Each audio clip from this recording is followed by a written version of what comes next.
Tad Gormley, City Park Stadium. Let's go downstairs to Stephanie Altman to talk about these teams meeting for the second time in 2 weeks. Thank you, Ken. These two teams will play tonight for the second time in just 15 days. Holy Cross came out on top last time, but I will tell you that St. Augustine's head coach, Al Jones, was actually stretching with his team tonight during warm-ups. I think it's safe to say that him and his team came to play tonight. Ken, back to you. Well, you take a look at the earlier meeting. It was a very close game, 23-19.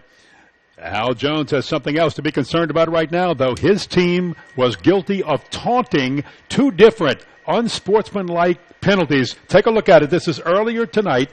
Watch the bottom of your screen. There's the taunting. It starts right there. One player, two players. That was one flag. And then watch again as you take a look at another player coming up, stepping over toward and taunting Holy Cross, and there goes another flag. So two different penalties, unsportsmanlike conduct, and they're penalized all the way down to the 30-yard line of St. Aug. So Holy Cross will be kicking off from the St. Aug 30-yard line to start this game, and Al Jones cannot be happy about that because that's not what he's trying to establish in this program. He's trying to bring back the pride and the class of Otis Washington.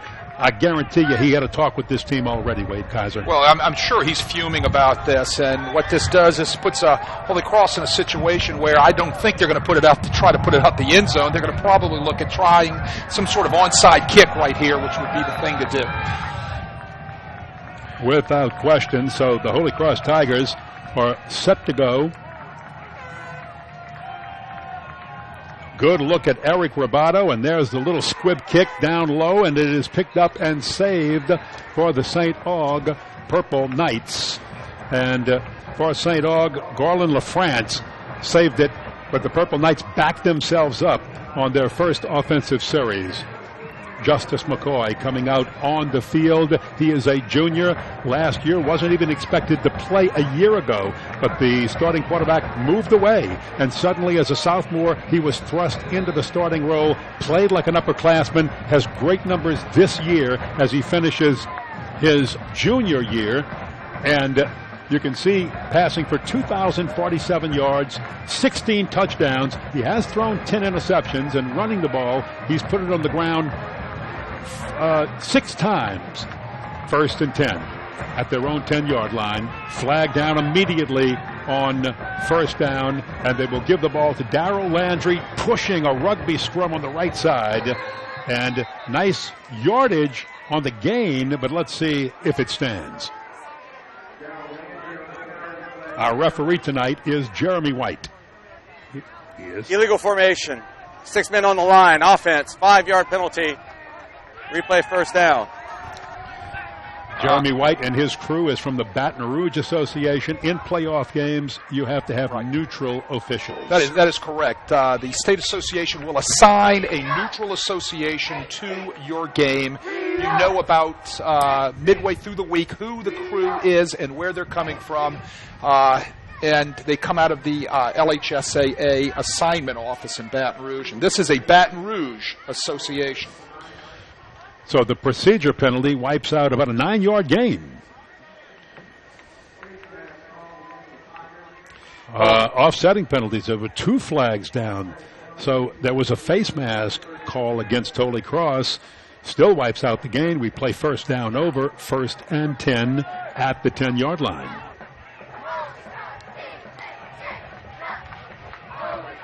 McCoy works with a lot of protection and gives to Landry again. Landry trying the right side run, finds a little bit of room. And Landry, sure enough, is one of the players we're watching, but the main guy you want to keep an eye on for St. Aug is the big 6'7" tight end Jamal Pettigrew. Oh, I'll tell you what, he's phenomenal. He's an LSU commit. He averages 14.4 yards a reception and is a devastating run blocker in the run game. He's going to play a little defense tonight, too, Ken. I saw him early in the year playing a little defensive end. To Colby Williams, an outstanding receiver who is awesome, and also big number 67, that is Brian Watson, the offensive center. And look, they line Pettigrew up in the backfield and then hand it off and keep the ball on the ground, just trying to push forward close to a 1st down. That's Darrell Landry again, and he does move the chains. So 2 offensive plays, and you get a first down for St. Aug. Let's take a look at the players we're keeping a close eye on. We talked about Jacques Boudreau in the open. There's two other headhunters. Well, the guy I like Kyle here Myers. The guy I like besides Don't throw at him. Boudreau is Kyle Myers. Don't throw at him. Exactly. Don't throw at him. Florida State commit. He's an outstanding athlete with big play capability. But he's going to have to do a great job tonight against the St. Aug talented receivers because St. Aug will throw the ball all over the field, even though they're running the ball right now in a 2 and 3 back sets. And they'll give it to a bevy of running backs, including for St. Aug. They'll keep that ball in the hands often of people like Paul Keller, Colby Williams. You've just got a host of running backs that can keep fresh legs in the game for Coach Al Jones' Purple Knights. Well, you're going to see them in a lot of different formations tonight. You're going to see them in what we call 21 formations, 10 formations, where they only have one tight end on the field, one back, no tight ends, one back, and they started the game out in what we call 30 formation, 3 backs, no tight ends. McCoy's first pass of the night. No, he'll tuck it under and run instead, and he's going to try to outrun a few Tiger defenders, and he does, and pushes it all the way back out to the 35-yard line. Another first down for the Purple Knights. I'll tell you what, he's big, he's athletic. I was down on the field before the game just watching him release the ball as far as his passing technique is, and he's a beautiful athlete. You can see the rushing numbers right there. What he does with his legs, 326 yards, 4 TDs so far this year. He's an outstanding athlete. He's just in his junior year. He has a senior year to go. He's going to be a big-time recruit on the scene next year. Picks up 10 on that play to move the chains, and then hands it off to number 10, Paul Keller, and Keller tries the other side, and the Purple Knights have been finding some success on that right side end sweep, and they're very close to moving the chains again after an 8-yard gain. Well, they're attacking the outside flank of Holy Cross with sweeps, outside zone plays. You can see Keller right here getting the ball on the handoff, running to his right on the sweep. You got the offensive lineman all zone blocking right there. Holy Cross needs to come up and set the edge a little bit harder. They got to get a little bit better safety play to come up and shut down the outside flank. Running Keller is a little bit of a twist because looking at their stats, they don't show Keller running the football during the regular season at all, and he's carried twice so far on this opening series, and he gets it a third time, and he's going to be very close to a first down, pushing past the 45. He's got that first down after a gain of 5. Well, they're running behind a huge offensive line. You know, Miles Character, Ricky Amos, Brian Watson, Evan Raymond, Tyree Rhodes. These guys are big, they're strong, and running those inside zone routes and outside zone routes and sweeps like that, they're going to latch onto those defensive linemen and create running lanes for those St. Aug running backs. Now, Jonathan Willard checks into the game and just runs out to the split wide left position. McCoy. This is a no-huddle offense, but they do take their time. They can play up-tempo. This play blown dead, flag down as McCoy heads into the line and everybody stops.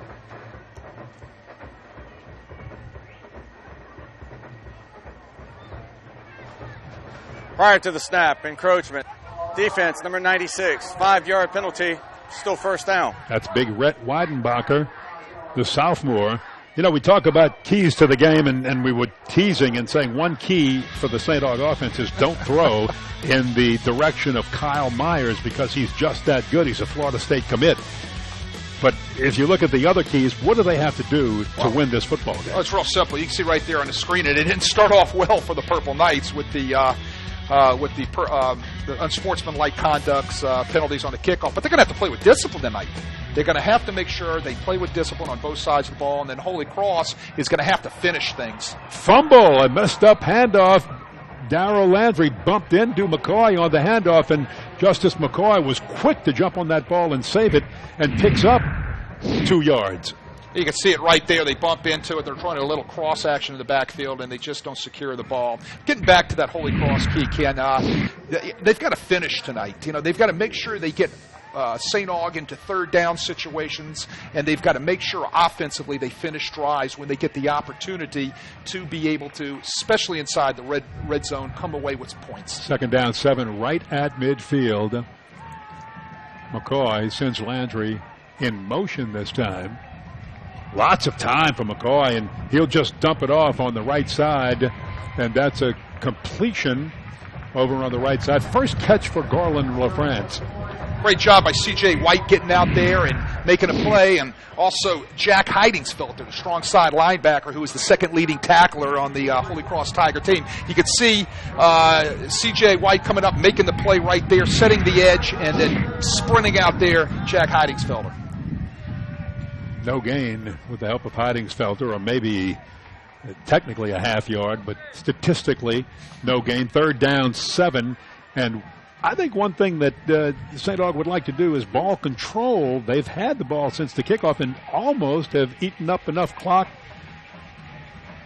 to take up about half the first quarter. McCoy takes his time. He'll throw it out there. It is caught. This is Pierre Barberin, and he's very close to a first down, but just a little bit short. Down to the 45 of Holy Cross, and St. Aug just doing a good job of spreading it all over the field and using different receivers. 2 yards short of the first. Well, Barberin gets out there on a nice little halfback slip screen right there and gets behind his big offensive lineman, but Holy Cross comes up right at the edge and makes a stop, and it's going to bring up 4th and about 3 yards. This is where we said Holy Cross has to finish. They've got to finish on 3rd, and they've got to finish on 4th downs right here. And if there's one area that's a weak spot for St. Aug, it has been their kicking game.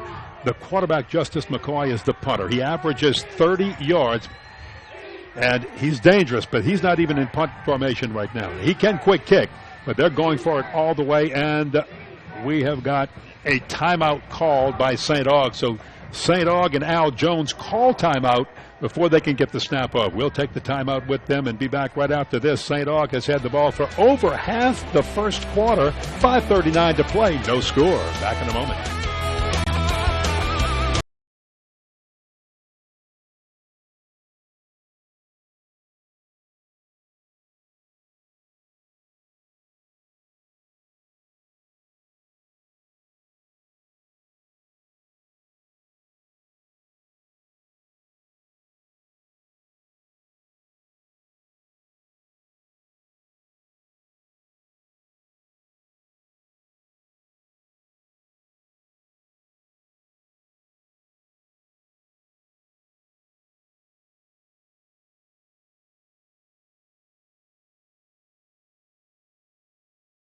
All right, the big 4th down for St. Aug. This is the 12th play of the drive, which has covered 45 yards.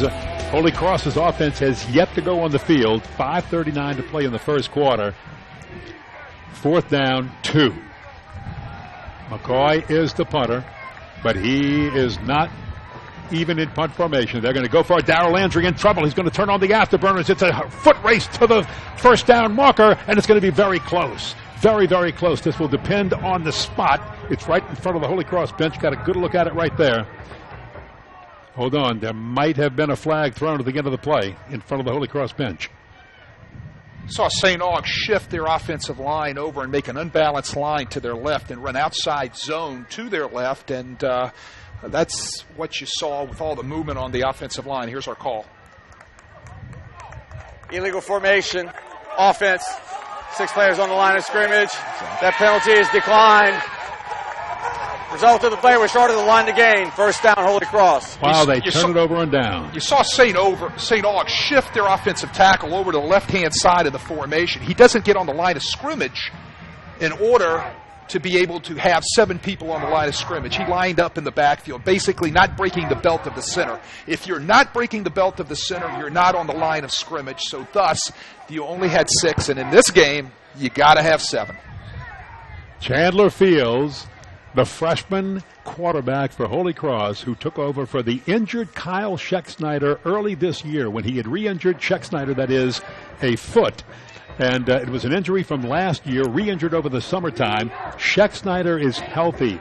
We'll probably see him in action tonight, but Chandler Fields has played like an upperclassman, thrown for 1,508 yards, 16 touchdowns by way of air, and you wouldn't think this young man is a freshman. He's 6'4", tall, lanky, can see over the offensive lineman and the defense, and he's given Holy Cross everything they could have hoped for a young quarterback who had to step in for Schecksnyder. Well, I mean, at this stage of the game, you don't call him a freshman. No, not anymore. This is week number 11 plus a jamboree plus camp, so he's grown up, and you know, everybody will expect of him to play like a seasoned veteran tonight, which in this aspect he is. I mean, coaches don't talk to him like he's a freshman anymore. When they're sitting in coaches' meetings, you will never hear a coach at this stage of the game say, we just got to remember he's a freshman. But he isn't. No, he isn't. I mean, he's a seasoned veteran, and I tell you what, he has done a great job leading this offense throughout the year. You know, their offensive coordinator, Lon Elzey, and head coach Eric Rabato wanted to, going into spring last year, wanted to change their offense into more of a pro-style offense, and you can see them have done that. We have an injury on the sideline, and while they tend to that injury, we will take a break. 5:31 to play. Holy Cross's offense gets the football for the first time when we come back.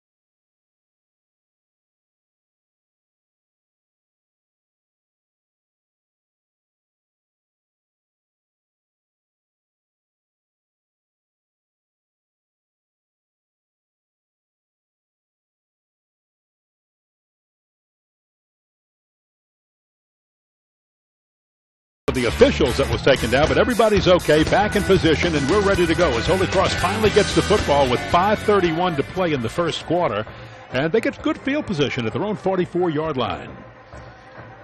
Fields, once again, is the quarterback, and Trey Turner, a healthy Trey Turner, is at running back, and he'll get the call on first down. Looking for a hole, is hit hard and dropped by Giovanni LaFrance. Here he is, Giovanni LaFrance. He's going to be all over the field tonight. Trey Turner, one of the Holy Cross offensive players we want to look at, but when they throw the football, they're going to be throwing to Brett Carter and Darius Rodriguez. Well, I'll tell you what, Darius Rodriguez has been averaging over 18.3 yards a catch this season. He's a phenomenal wide receiver. He's got a great set of hands, and he is an outstanding athlete. And then Chris Malone, outstanding offensive lineman, is going to have to buy time tonight for Fields. He is an outstanding offensive lineman. Here's the toss, and caught and dropped on a smashing hit that time by Daniel Ward McGee. That ball was caught by Kim Wimberly, but Kim Wimberly was whacked. Nice delivery right there by Fields. Wimberly hits it, catches it, gets hit, and it comes right out of his hands. That's, he wants that back. I mean, he would love to. He got a hold on that ball. I mean, that's, he's going to look at that on film. He's going to say, I should have caught that ball. Well, we've seen two people make two hard hits, including one of the St. Aug players we said we'd have to keep a very close eye on, and that is Giovanni LaFrance. But don't even count out DeAndre Christmas Giles, because when he makes his way in the backfield, it's not Christmas wishes, it's not Christmas cheers, it's Christmas Giles. He's a hard hitter, too. He's a Tennessee Volunteer commitment, and he is the Purple Knights sack leader. He has to put pressure on a young Holy Cross quarterback tonight for his defense to have success. Jump ball, and Brett Carter somehow wrestles it away from what looked like it might be an interception by Daniel Ward McGee, and Carter comes up with the football, and Holy Cross has a very big play in this football game of 36 yards. A little sprint out to the left right here by Fields, sets his feet, throws the ball up in the air. I tell you what, out of nowhere comes Brett Carter and takes that ball away. Right, 25 was right there. That's Ward McGee. Daniel Ward McGee thought ready he to had pick the ball off. He was just sitting there waiting for it. Wow, first down and 10 at the St. Aug 19. Holy Cross on the move.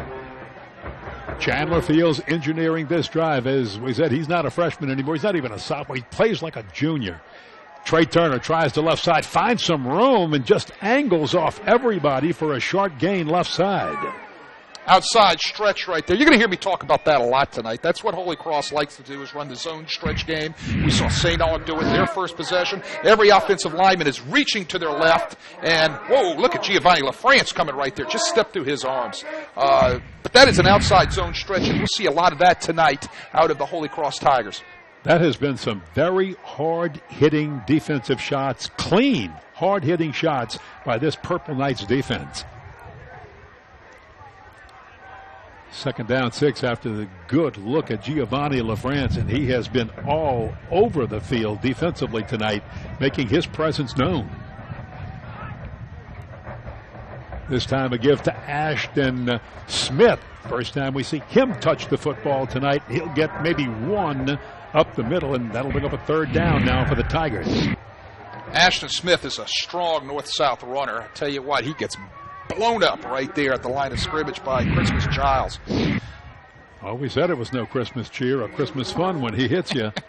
I'll tell you what, just blew him up right there. You can see great numbers right there by Smith. He's going to carry the load of the running game next year for the Holy Cross Tigers. He's got 4 TDs this year, 558 yards rushing. He's going to be a fine running back for the future of the Holy Cross Tigers. Holy Cross needs 5 to keep this drive alive, and we'll have a 5-yard penalty, or is it timeout call? Did they call a time first? They did call time. So timeout, Holy Cross. Prior to the snap, timeout. So each team has called timeout one time in this football game. Well, I'll tell you what, they want to make sure right there they've got the ball down inside the red zone. I talked about one of the keys to the Holy Cross Tigers tonight was to make sure that they finish. They got to finish drives, and apparently they had some sort of communication mess up or a personnel mess up. They're going to make sure they get that straight. That's the reason why they call a timeout. By the way, St. Aug and Holy Cross fans, the Mellow Mushroom will donate 10% of your order to your school's athletics department now through Saturday. Stop by the Metairie or the Covington location and tell your server that you're a St. Augustine, you're a Purple Knight, you're a Holy Cross, you're a Tiger fan, and give back to your school with the best pizza in town. And don't forget to stay mellow at the Mellow Mushroom. A big third down call for Holy Cross because you want to get something out. Look where they put Trey Turner in the slot to the right side with Ashton Smith behind Chandler Fields in the gun. Pass all the way. He's going for the corner. It is bobbled and dropped by Darius Rodriguez. Ran a little curl rail route right there. Inside receiver runs rail down the boundary, and that was number 2, Darius Rodriguez, and then number 1 receiver runs inside route. Great play right there by the St. Aug defensive back, number 22, Darrell Landry. Does a nice job right there breaking that pass up. Darrell Landry playing both offensively and defensively tonight for St. Aug and showing he can play very well both ways. So here comes a 31-yard attempt. Broussard 5 of 6 on the year. He's got about a 10-mile-an-hour wind, maybe a 12-mile-an-hour wind behind him. That'll help him with this from the hash mark. It is up. It's got plenty of leg, and it is good. A 31-yard field goal by Gavin Broussard puts the Tigers on the board first with a 3-0 lead. 2:29 to play first quarter. Well, they finished the drive. They got points out of it. They get inside the red zone, and they finish. They walk away with points. That's one of the goals that Holy Cross has to do tonight. They've got to come away with points every time they're inside that red zone.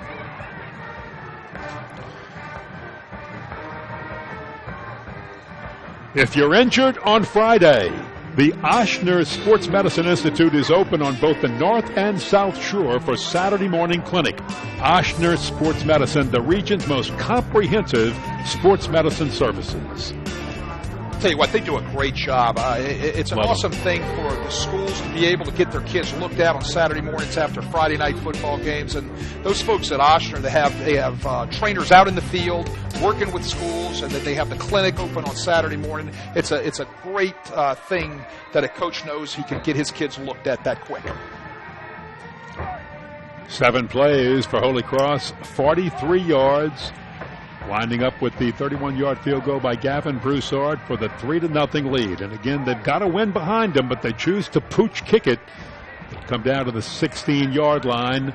And for St. Aug, returned once again by Garland LaFrance. He got that first pooch kick and the second one. Well, Garland LaFrance, I would believe, would be the younger brother of our linebacker, Giovanni LaFrance. He's the running back, and Giovanni, who is the linebacker, we'll see him sometime tonight possibly getting the ball as a running back. Athletic family. Very athletic family. If he can run as well as Giovanni can hit, they're not only an athletic family, they're a tough athletic family. Justice McCoy sets in 1st and 10 for St. Aug at the 27-yard line. First down give, right up the middle. Darrell Landry pushing forward again. And again, Darrell Landry playing both offense and defense tonight, and you'll see him on some special teams. Three-way threat for this Purple Knights football team. Nice job right there by Scott Bro, defensive tackle for the Holy Cross Tigers. Stacks everything up inside and kind of pins everything down, so there isn't a lot of running room right there for Darrell Landry. You know, they're really working Darrell Landry. He's only 5'8". He's a senior, 5'8", 160, but he gets a head of steam up, and he's so little he can hide behind some of those big linemen. This time, it's a Justice McCoy throw. Protection breaks down, and he is dropped. Dropped the ball, too, but he was down first. Ground cannot cause the fumble, and Holy Cross gets to him this time. Hey, Kenny Abear, number 21, gets to him. That clock needs to go off in your head right here for Justice McCoy. He needs to get rid of that ball. He didn't get rid of it, and thus he has to end up tucking the ball. And you can see right there, Bro. You can see Abear, who has a two-lane commitment right there, coming in on him and sacking him. You can see the numbers on Kenny Abear, 59 tackles, 40 solo, 3 sacks. He's the sack leader for the Tigers. Tell you what, Tulane has some nice recruits playing tonight. And look, they're getting them from some big-name schools and some big-time programs. You got to like what they're getting. Got to like the commitments. And we've got maybe another timeout call. Let's see. On 3rd down and 9 for the Purple Knights. Delay of game. Nope, we got a delay of game penalty. 5-yard penalty. Still 3rd down. Well, they're going to back it up 5 yards from where the ball is right there, and it'll end up putting them behind the chains for 3rd and 13, and you know that's not good disciplined football. You've got to get that play in. You've got to get the communications. This is week 11. You shouldn't have delay of game penalties in week 11. Kicking game, punting game has been giving the Purple Knights fits all year. Justice McCoy is your punter, and they're not even. They're going to go for it. Oh, it's 3rd down. Pardon me. It wasn't 4th down. My bad. All right, here you go. Here goes McCoy. And he's in trouble, and he's sacked. Kenny Abear again. My goodness. Comes out of nowhere. Just beats the left defensive tackle for the St. Aug Purple Knights. Comes under and bang, right there. Can't even set his feet. The quarterback can't. Justice McCoy couldn't even set his feet there to look downfield, and all over him was Kenny Abear. Loss of 12 there. And let's see now if again, on the first drive, are they going to let the clock run out in the first quarter? And let's see what they do. They need the wind to help Justice McCoy with the punt. He averages 30 yards a punt. By letting the clock run out, he'll be punting with the wind to start the second quarter of play. We have played 1, and Holy Cross has kicked the field goal of 31 yards for a 3-0 lead over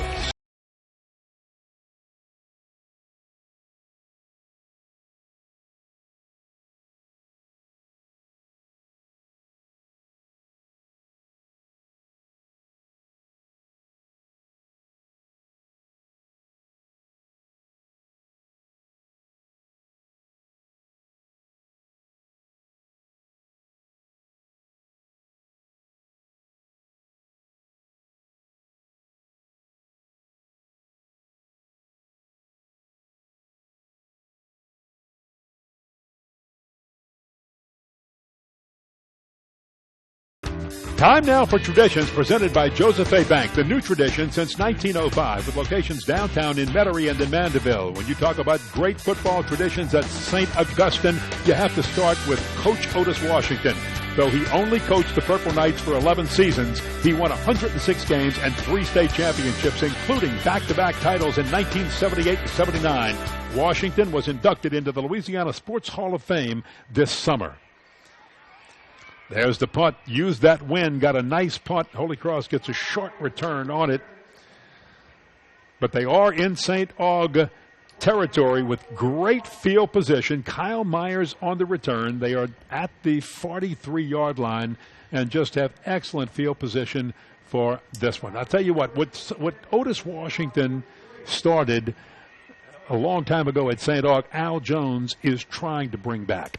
Well, Otis Washington is one of the legends of this state, and I tell you what, he was such a gentleman and an outstanding coach, and I remember him when I played back in the 70s, and he had some great St. Aug teams, and I had the opportunity to shake his hand one night after a St. Aug Jesuit football game, and I was so impressed with the man. And in my young coaching career, I had met him a couple of times, and I was extremely impressed with the man as a gentleman as well as a leader of young men.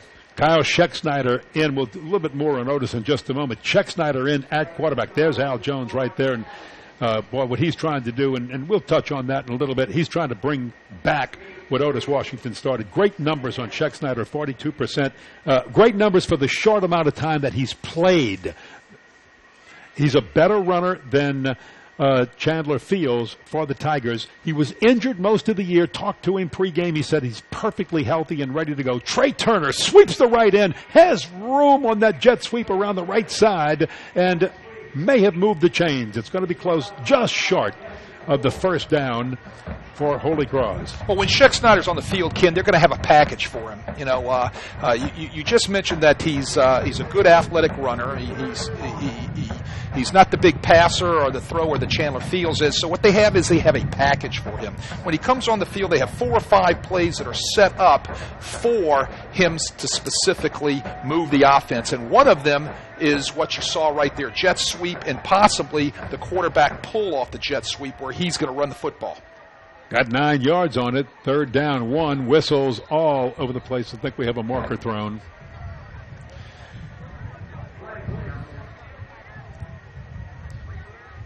Schecksnyder was just raring to go in pregame warm-ups and just came over and said, man, the Tigers were...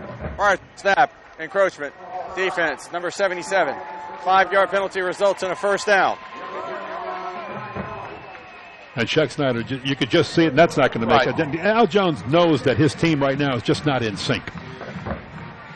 Well, you can't line up in the neutral zone and give up free 5 yards like that. That's part of the discipline keys that we talked about prior to the game. But, getting back to Schecksnyder, you're right. He is a fiery young man. He's a senior. He's going to be moving on to Louisiana College to play his college career. And he was excited tonight before the game.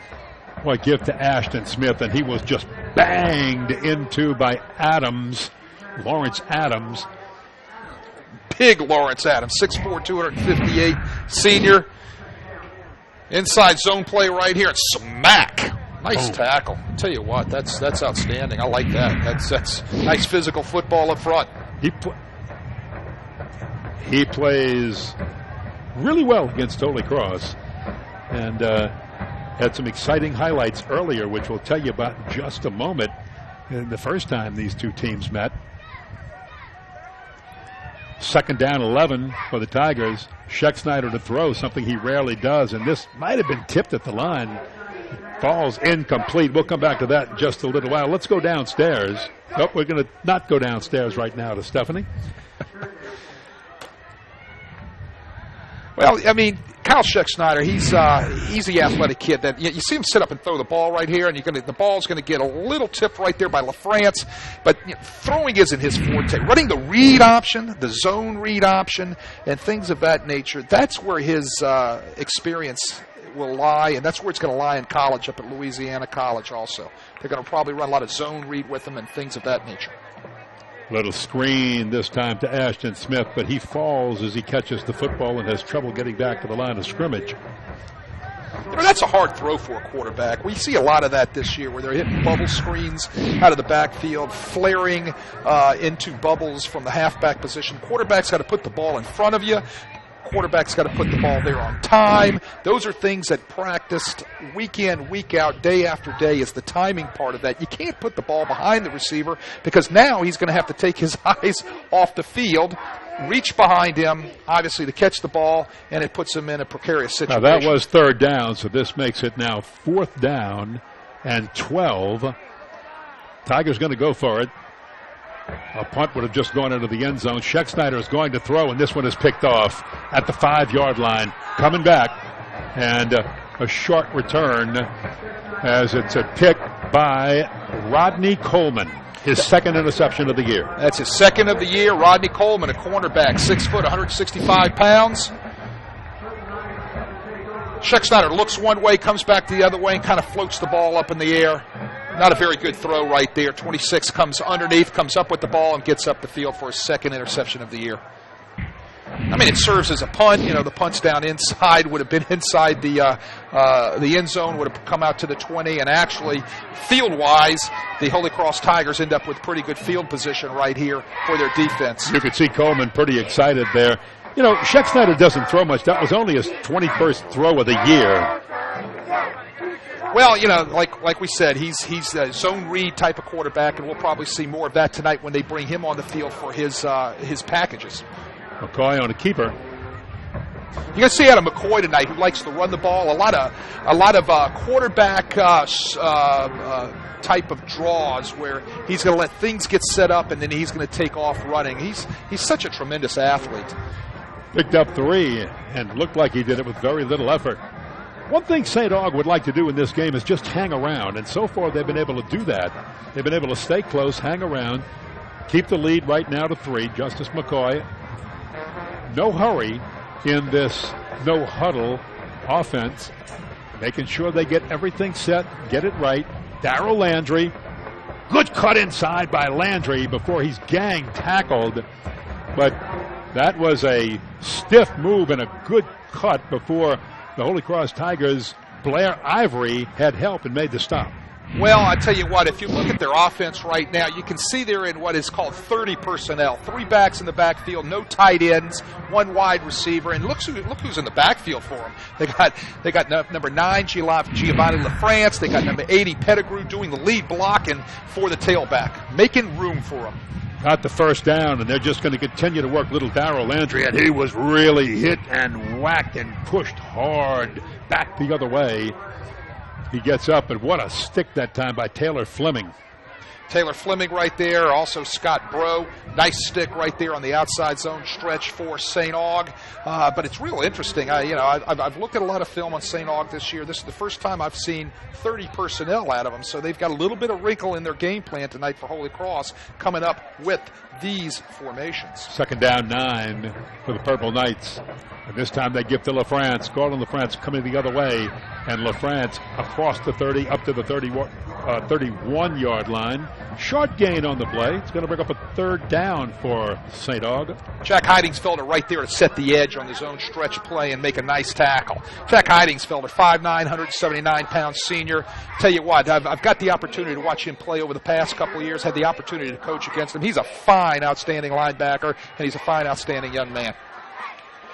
Now, Zacolby Williams has been very quiet in this game, and he is split wide to the left side, but we may have a timeout called by the Purple Knights.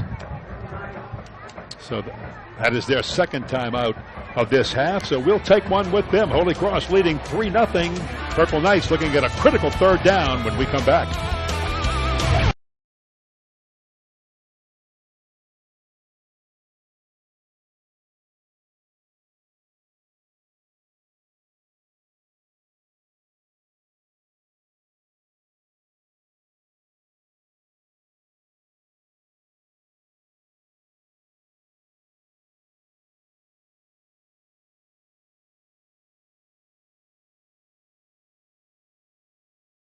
Downstairs to Stephanie Altman with a very special guest. Thank you, Ken. I'm here with former Saints quarterback John Forcade.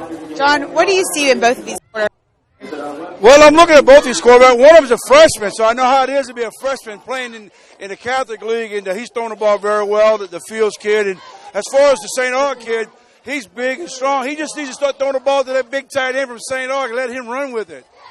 I still very closely this. Well, you know, I love the Catholic League. I'm a Catholic League guy. My nephew's at Rummel, starting quarterback for Rummel, and so I'm a Shaw Eagle guy, but I'm pulling for Rummel this year, and hopefully they'll win their 3rd state championship. But you know, I'm proud of the Catholic League. I'm glad he got the ball. And I'm glad John. Division 1. Division I, Rumble Raiders. And Wade, back to you. Thank you very much, Stephanie. Always nice when John stops by to say hello. And notice he's promoting those Rebels. He's proud of those Rebels this year. Ole Miss LSU next Saturday, and well, he played for the legendary John Voight up there. I'll tell you what, he was a great college quarterback at Ole Miss, and he did a great job working with the Saints too. Now the third down play had failed, and boy, somehow that little squib punt just got away from McCoy. He almost dropped the football, and he managed to hold on to it and just try to get a leg on it somehow. And again, the special teams and kicking game has just been a thorn in everybody's side with St. Aug all year. By the way, Thursday nights on WHNO Sports, it's the John 4K Show presented by Veterans Ford. The former Shaw, Ole Miss, and Saints quarterback is joined by co-host Mike Detillier. They'll look ahead to the football weekend and much more. That's the John 4K Show every Thursday night at 6 right here on WHNO. First down, and they needed a break, and Ashton Smith gives them one. Look at Ashton Smith with the big break for Holy Cross that started at midfield at the 50-yard line, and Ashton Smith comes up with a big run for the Tigers of 35 yards. Tell you what, nice break right there by Ashton Smith. You can see a little counter tray. You see the backside guard from the right side pulling and the tight end sealing up into the hole. Gives him a nice little crease to hit, and he gets north and south. Oh, I really like how he's carrying that ball right there. Nice, high, and tight, making sure that he is in possession of that ball. Just inside the 15-yard line, Chandler Fields back at quarterback. You're going to see a little bit of Fields, a little bit of Scheck-Snyder in this game tonight. Fields will hand it off. Trey Turner picked the hole, and boy, it closed quickly. There was a hole, but Giovanni LaFrance stepped in and smacked him. Giovanni LaFrance steps up, makes a hit. The backside tight end running the counter Trey didn't get up to the linebacker right there, and Giovanni LaFrance steps right behind the block and makes the play. You can see it right there. There's the missed block, and bang. Ooh, nice tackle. Tell you what, he sticks his left shoulder in there, keeps his eyes up, and makes sure he physically brings down the ball carrier. Should have touched a little bit more on what you were talking about when you spoke on how you like the way Ashton Smith carries that football and Trey Turner. Well, I'll tell you, it's all about ball security. Here's Trey Turner with it now.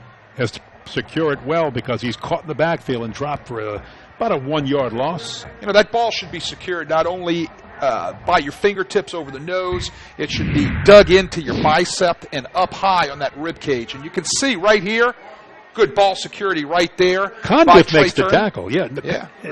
Great tackle. But, you know, you're talking about that ball security. That means they're coached. Yeah. You can look at these running backs, and you can see the Holy Cross running back coach does a great job teaching these fundamentals and working on these things. Condiff wasn't supposed to start tonight. He got a start, and I think is making the most of it to show Al Jones he should be a starter on this Purple Knight football team. Third down 9 for Holy Cross.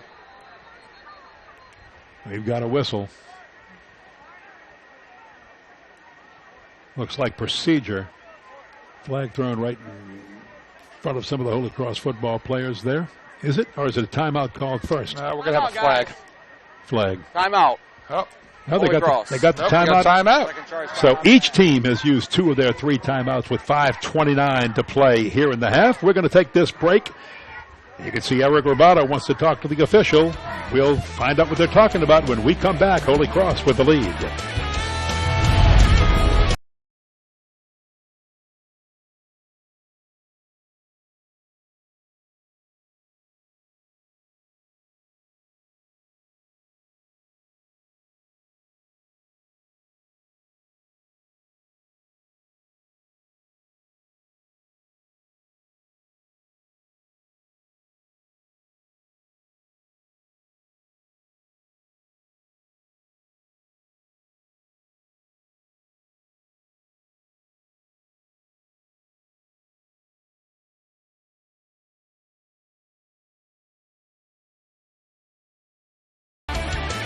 Tigers ready to go on third down and 10.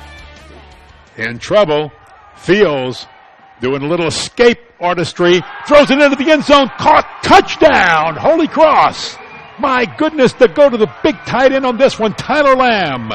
And Holy Cross on a good pitch and catch from Chandler Fields to the big tight end, puts the Tigers on the board. They're in too tight formation. They run bootleg to his right. He's going to avoid a St. Aug rusher in the backfield, throws the ball in the end zone, and Tyler Lamb goes up for the jump ball, comes down with it for the 6 points. Kevin Broussard to attempt the point after. He's been perfect on 30 attempts this year, make it perfect for 31. As he kicks it through, and Holy Cross with 5:20 to play in this first half leads 10-0 on a 5-play, 50-yard drive, and this touchdown. How does he escape? Bootleg action right there. I'll tell you what, it was a very nice job by, it looked like, the left guard, Christian Faulkner, blocking the ensuing St. Aug defensive end, and Fields steps underneath the block, gets onto the edge, gives him a throwing lane to throw in, and he delivers the ball in the end zone to Tyler Lamb. Tyler Lamb had to go up and get that ball. Yeah. He had to go get the ball at the highest point. He had to high point the ball and come down with it with those big hands. A 6-foot, 177-pound junior comes down with the ball for the touchdown. And again, Fields, with that height, escaped, was a little bit off balance, and he just saw he had an open receiver there and chunked it. Credit Tyler Lamb for using his height to go up and get it. Nice to have those 6-foot, 6'1", 6'2" tight ends that can do that for you. Lamb at 6 feet right on the nose. So the Tigers, kicking it into the wind, are going to pooch kick it. And once again, Garland LaFrance catches it, falls down. That is going to make it a dead ball right there at the 21-yard line. And that's where St. Aug will have it with 5:18 to play in the half. Once your knee is down in high school football, kid, you're down immediately. You know, everybody watches the game on Sundays in the pro game where if they aren't touched down by the defender at the pro game, they can get up and run.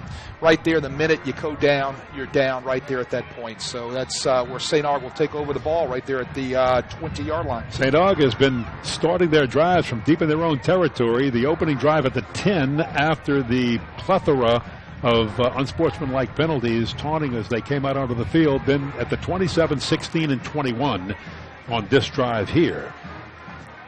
They moved that first offensive series into Holy Cross territory, but eventually had to punt it away. McCoy will hand it off on first down, and they will just try a left side run with little Darrell Landry one more time for a 3-yard gain, gang tackle. Jack Heidingsfelder right there to make that stick. He led the game. He led the game right there.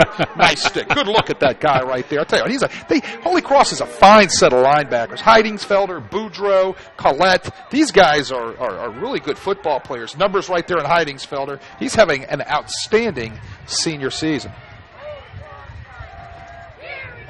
2nd down, 7. Landry will try the outside. He's fast. He can turn that corner. Does, and he will have the first down. Flag thrown at the end of the play.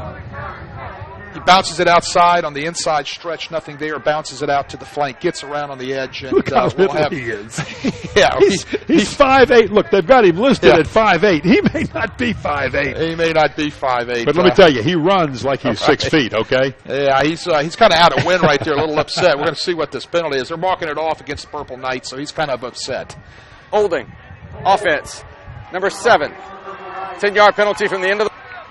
Still 2nd down. Now that was on the block at the end of the play, the holding penalty by one of the wideouts to Colby Williams. Well, he was holding out there on the edge, had a little bit too much jersey, and that's the play he's going to get called back. But you're right, he's they've got him down at 5'8". That's a stretch. Yeah, well, let me tell you, he runs like he's 6 feet, 250. He's a hard runner. He's got some speed. He's got some quickness. Reminds you of one of those little bitty golfers that can hit a drive 400 feet. Pass over the middle, incomplete. Over the middle, incomplete to Jonathan Willard. Willard was the primary target right there, and it was just overthrown. Not a very good thrown ball right there by McCoy. Wide open receiver should have hit him right in the chest, right in the hands. He's got to stand in there and deliver that ball and make sure the ball gets on target. You can see he has time. He sets his feet. A little bit antsy right there, I thought, with his feet. Hit him in the hands. That's got to get caught.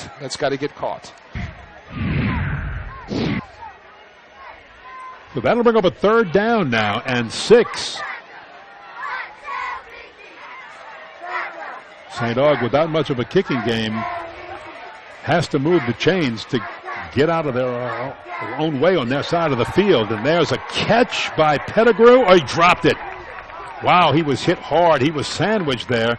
And one of the Holy Cross defenders very slow to get up. But Pettigrew had his fingers on a catchable football, and you've just got to credit the defender for hitting him hard enough to make him drop that football. Watch Taylor Fleming right here. Coming across, does a great job raking that There's ball out. There's the sandwich. Boom. And you can see that. Also, you can see number 21. Taylor Fleming and Kyle Kenny Myers. Abear does a great job. And you're going to see Kenny Abear play defensive end. You're going to see him play outside linebacker. He's really athletic. And right there does a nice job. Uses upfield hand to rake the ball out the way it's taught by good coaching staff. Now remember, 4th and 6, your quarterback is your punter. Not that they would fake it here, but the wind behind him, he does probably want to punt that football away. It'll be a line drive, low punt, which will bounce and just check up right at the 49-yard line. So Holy Cross once again will have the football on St. Aug's side of the 50 at the 49. Great field position, 4:24 to play. Justice McCoy a little frustrated with himself on that punt because he had the wind with him. The last one got away. Let's take a look at the Division I brackets. See this game at the bottom. The winner is traveling to Shreveport next week to take on second-seeded Evangel.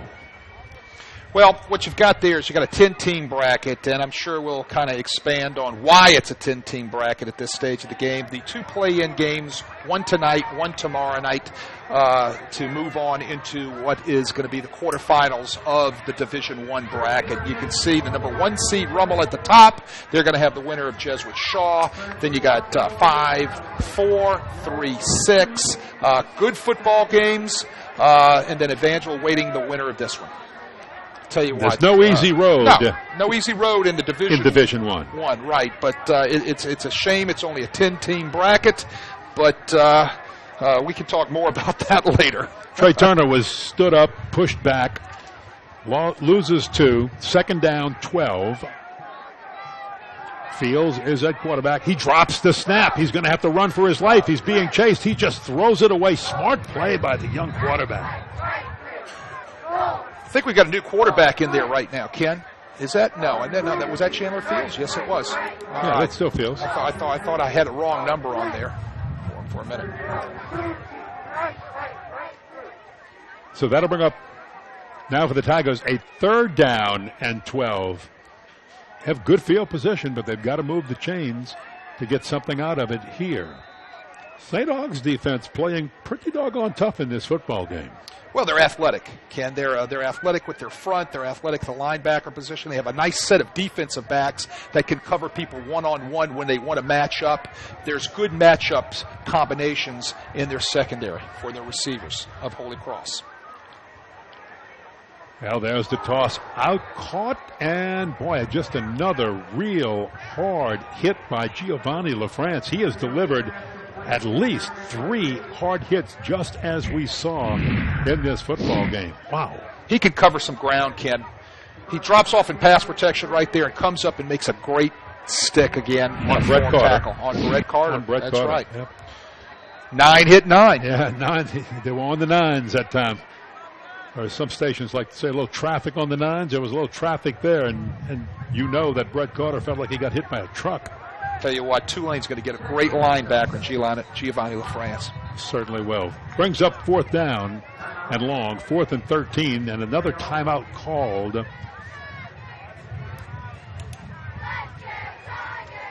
That should be St. Aug's last time out, I believe.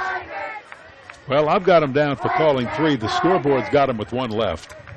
So unless something happened, but you can see a good look at Al Jones and the purple. We're going to talk about Al in just a moment. If you're interested in purchasing a DVD copy of this event, send an email to prep@sportsnola.com or call our offices at 504-681-0120 during normal business hours.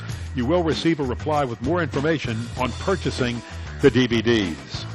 Tell you what, I like the story Al was telling us before the game about how he graduates from St. Aug and goes on to Tulane, and And St. Aug did exactly what he told them to do. Well, he graduated in May of 1975, and he told those juniors, go win a state championship. And in the fall of 75, they go win Otis's first of 3. And then he got the back-to-backs in 78 and 79.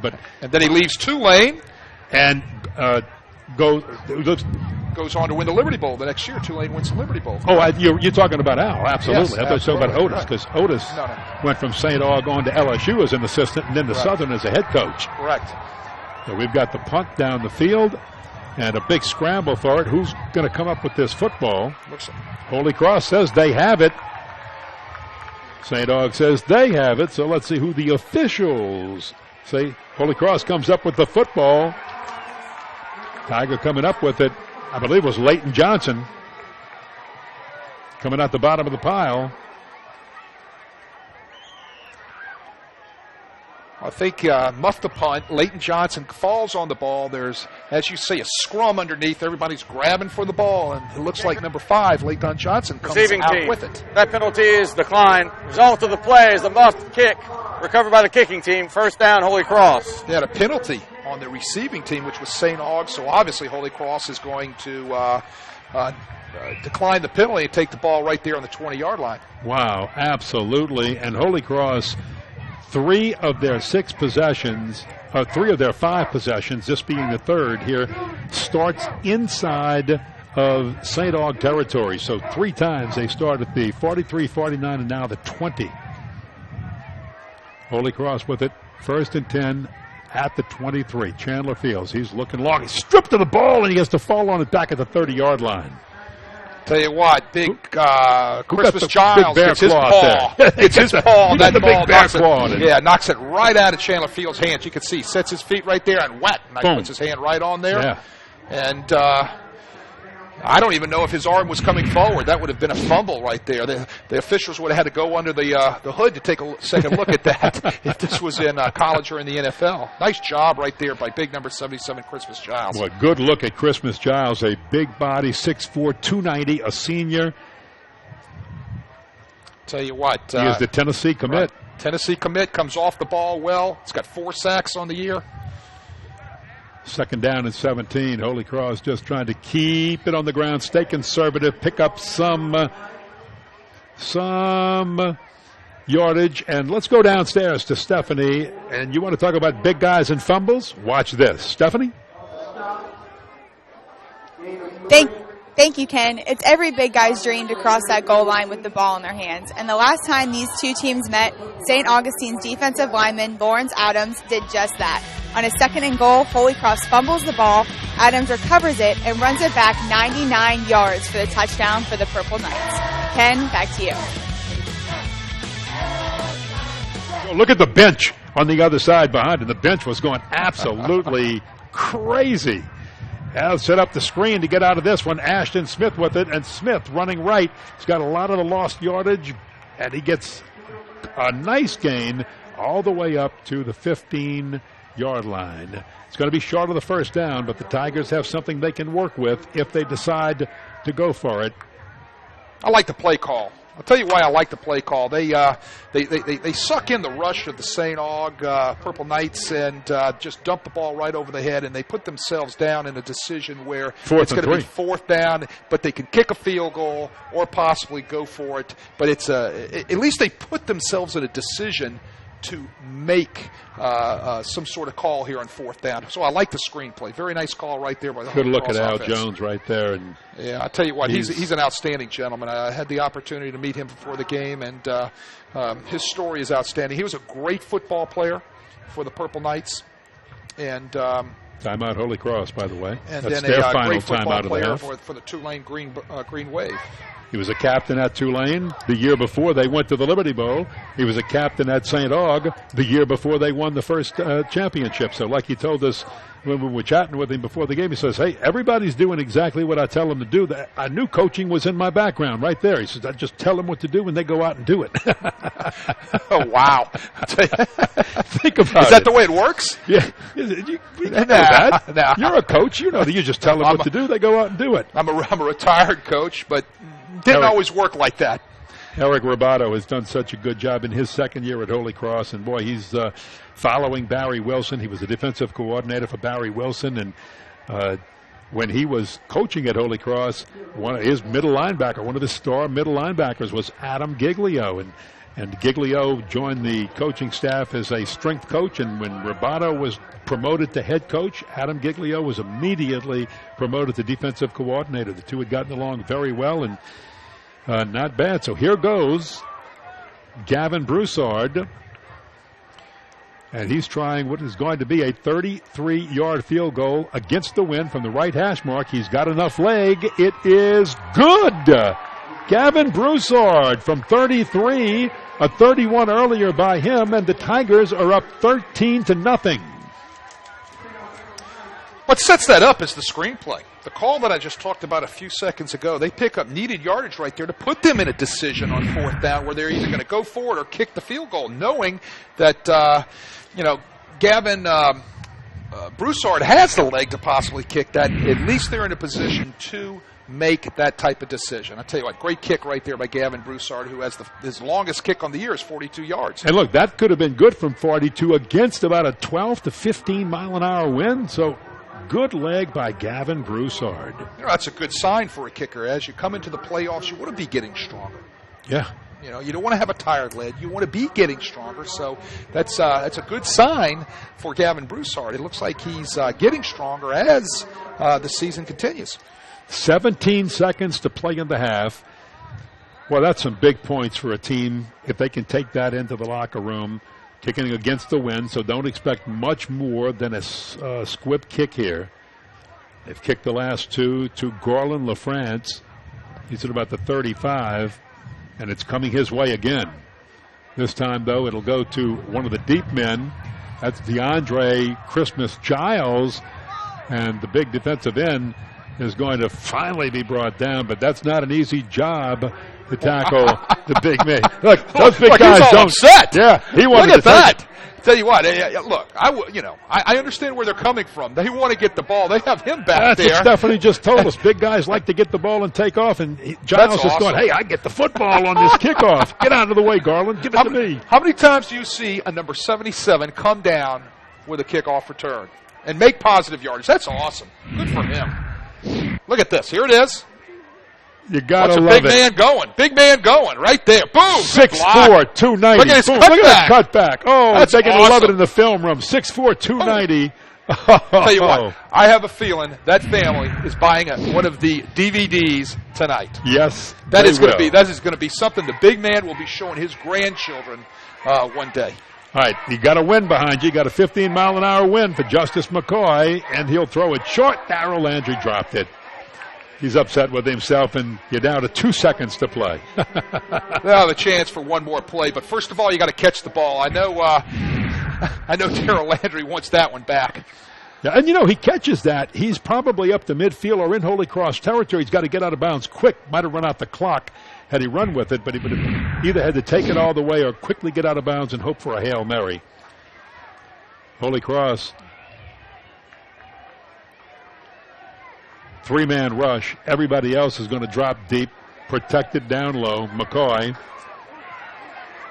going to throw it to the left and just hope somebody can run it. And that'll end the first half. Caught that time by DeCalby Williams, and we have finished one half of play. The Holy Cross Tigers lead 13-0 over St. Aug. Back with our halftime show right after this.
Gormley, it is halftime. Ken Berthelot, Wade Kaiser, Stephanie Altman, and our entire WHNO television crew. It is Holy Cross by 1 touchdown and 2 field goals, 13-0 over St. Augustine here in the first round of the playoffs in Division I.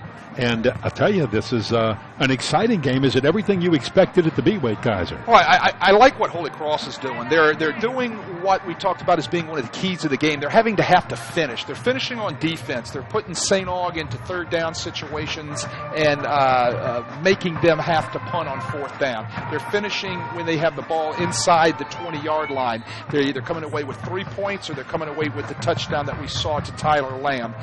Holy Cross, I think, is taking care of their business. What St. Aug, what I'm not impressed with is they look out of kilter on offense. Okay, Justice McCoy can throw the ball downfield. They have a great set of receivers, and but they haven't thrown long. Right, well, they haven't gone downfield. They haven't forced the ball downfield in the vertical routes, things that they've been known to do so far this year, and that they've had success with. I mean, we'll see our stats here in a minute. You see them coming out more in the running game, trying to run the inside stretch, outside stretch, zone game to Darrell Landry with the big offensive lineman has met with minimal success. So I like what Holy Cross is doing. I'd really like to see St. Aug come out and do what they're known to do, and what they've had a lot of success with this year is push that ball down the field vertically. As we take a look at the stats, and I want you to comment on whether or not you are surprised that Holy Cross has not had more success on the ground. Look at the rushing yards, because when you look at the 50 yards rushing by St. Aug in the first half, think of this. Most of that came on the very first drive where they garnered 45 yards, and they haven't done very much since then on the ground. Well, you can see the 50 yards, as you said, on the very first drive, but the 26 yards passing is what is kind of out of kilter right there. That's you're not used to seeing that from a St. Aug football team, at least what I've seen from them this year. But you look at Holy Cross, 44 yards rushing, 49 yards passing. They want to be balanced. They want to be able to be balanced. That's one of the reasons why they went to a pro-style offense this year. Trey Turner, to put the ball in his hands, get the ball also into Ashton Smith's hands, their fine young running back. But they want to be balanced, and they are balanced right now. Do you run more of Trey Turner in the second half if you're Holy Cross? Well, I think you got to stick to what you've been doing well all year. They've been giving the ball to Turner. They've been giving the ball to Smith. They've been balancing out their touches, and I think they need to continue doing that. We're going to take a break, and when we come back, we'll be ready for the second half. This is the only touchdown of the first half. Looked like Chandler Fields was going to slip. He escapes. He throws 14 yards, and the big tight end Tyler Lamb grabs it for the score. 13-0 Holy Cross at the half.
Welcome back to Tad Gormley Stadium in City Park, New Orleans. As we start the third quarter of play, Holy Cross leads St. Augustine 13-0. Ken Berthelot, Wade Kaiser, Stephanie Altman down on the field. And it was an entertaining first half of football. 1 touchdown scored, 2 field goals. Holy Cross's advantage is the kicking game. And I think the Achilles heel on this St. Aug football team is special teams, more so the kicking game in special teams. Right. I mean, it's a big third of the game. It's something that you've got to stress and work and work and work. And I know, both of these coaches do that to great length. But sometimes you just don't have the guy that can kick the ball. Yeah. It's just that simple. And then we saw a shanked punt by St. Aug early in the game, Justice McCoy, and then we saw a low-line drive thereafter. But we have seen some stellar kicks from Gavin Broussard, the Holy Cross kicker. The place kicker, absolutely. Place kicker. I tell you what, it looks like he's getting stronger as the night goes on. Kicked a strong 37-yard field goal into the wind. Al Jones behind the official in the purple shirt. And again, we've been talking about what he's trying to do. His first year back, he was an alumnus of St. Aug, played on the 1975, graduate in 75, played on the 75 football team, or played on the 74 football team that went on to win the state championship. Washington did he take and still use as a coach in his career, and he said everything. You can't play for the man without just being involved with everything. And Holy Cross has the football to start the second half. Rodrigue on the carry. And Holy Cross will have pretty good field position to start the second half. Let's go downstairs to Stephanie Altman to see what the coaches had to say. Thank you, Ken. I caught up with both head coaches at the half. As for Holy Cross, Coach Rovato said that they just need to finish their drives. They can't depend on field goals all night, and he wants to match the intensity the second half. As for Al Jones and St. Augustine, he said they simply need to play better football. He said they need to make the tackle, catch the ball, and run the ball. Ken and Wade, back to you. Yeah, sometimes it's just as simple as that. Well, I'll tell you what, Eric Rovato said it, you got to finish. They're finishing with points, but he wants to finish with touchdowns. William Trey Turner in the backfield. Senior, along with, of course, Kyle Schexnayder, who's not in there at quarterback right now. Chandler Fields, the freshman, is the quarterback, but those two have been such a big part of the Holy Cross offense for the last 3 years. Good cut back inside by Trey Turner, and second effort's going to be very close to a first down. He's going to gain about 9 on this one. Be about a yard short, but what a nice cut. But looked like he was going to play action.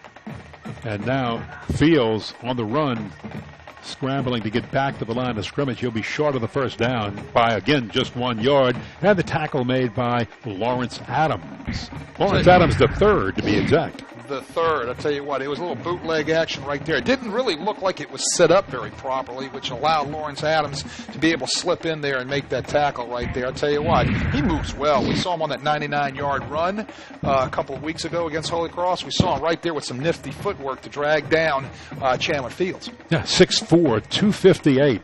A senior and a guy at that size moving very, very well out there. So now it's 3rd down and 1 after the no gain on 2nd down. Trey Turner's the running back. They're going to give it to him, let him go straight ahead. He's hit, and he will drive forward for the first down by a yard. Good second effort is what got the first down and moved the chains by Trey Turner. Well, that's the companion play off the outside zone. They're going to fake the zone one way, and they're going to come with the counter tray the other way. Right here, you can see the counter steps coming back. They're going to lead one guard through. They're going to pull a tight end around and try to seal up on a linebacker, and they create a running hole right there for Trey Turner to pick up the first down. Christmas Giles at the bottom of that pile gets credit with the stop. But Holy Cross moves the chains. And I think what the Tigers would really like to have here is what St. Aug had on the opening possession of the game, a long, sustained drive that takes up more than half the time in the first quarter. That's what they did to start this 75. He graduated in May 75. That team went on in the fall of 75 to win the first of 3 for Otis Washington. He was a captain. Asked him, nice tackle.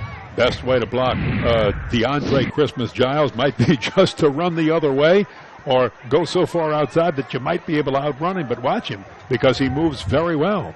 Second down, 16. Ashton Smith, left side try, and he'll gain just a few up to the 40-yard line, but be way short of the first down. Goodness, it's going to be third down and 14, maybe third and about 13.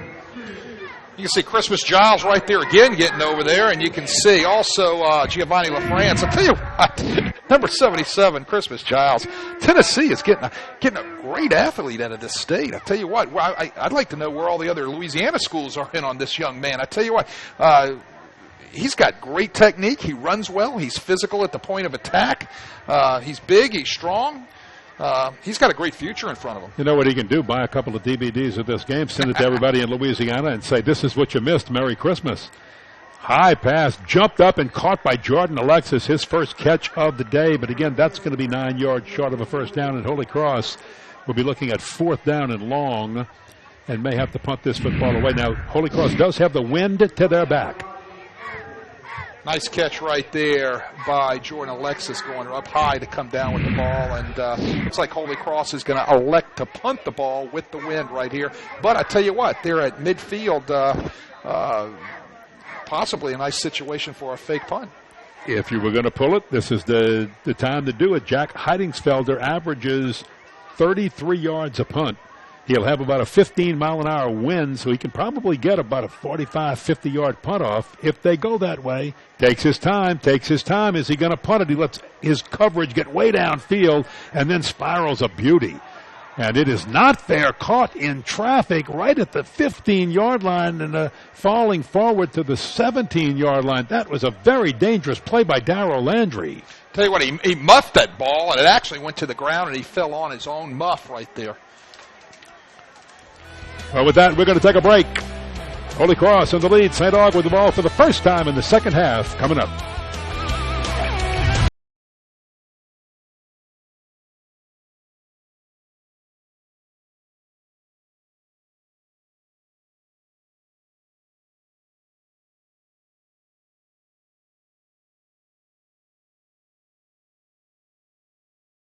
Welcome back as the St. Aug Purple Knights get the first shot for their offense in the second half. And during that break, we were talking about Heidingsfelder. It looked like he was going to just tuck that ball under and run. The thought was there. I just don't think he had the green light to do it. And before St. Augustine can snap the football, they're going to call a timeout. Timeout, Purple Knights. Their first of the second half. That's... You're calling a timeout on the very first play of the second half once you get the ball right there. I've said it before. They look out of kilter tonight. Things just don't look like they have it all, in wrap. Simply from the standpoint of calling a timeout on the very first play from scrimmage here in the second half. That can come back to haunt you later in the game. That they might need that timeout. Yeah, this early in the half, absolutely right. Your defense gets out there and stops Holy Cross on the first offensive possession. Let's go downstairs to Stephanie, who has a special guest at the start of the second half here. Thank you, Ken. I'm here with Holy Cross headmaster Charlie DeGrange. Charlie, your school continues to grow and maintain growth, especially since Katrina. What can you tell me about that? Well, we're very excited. We went through the whole Katrina thing, lost everything. Then we started to rebuild, and now we're at max enrollment on grades 5 through 12, and we started a primary school this school year. We go down to pre-K. We're the only boys Catholic school in the city that goes from pre-K to 12, and over there I have 112 students. So we're very excited about that. So we're able to continue. We're 167 years old. This school was founded in 1849.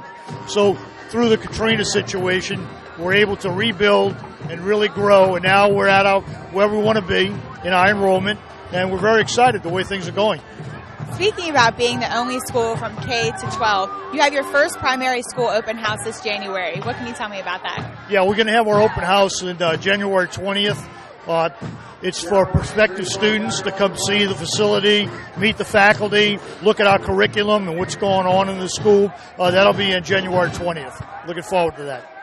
Now, you were on the very last Holy Cross State Championship football team back in 1963. What would it mean to you to see these boys go win a state championship again? I'm very proud of the the accomplishments of this team that work very hard.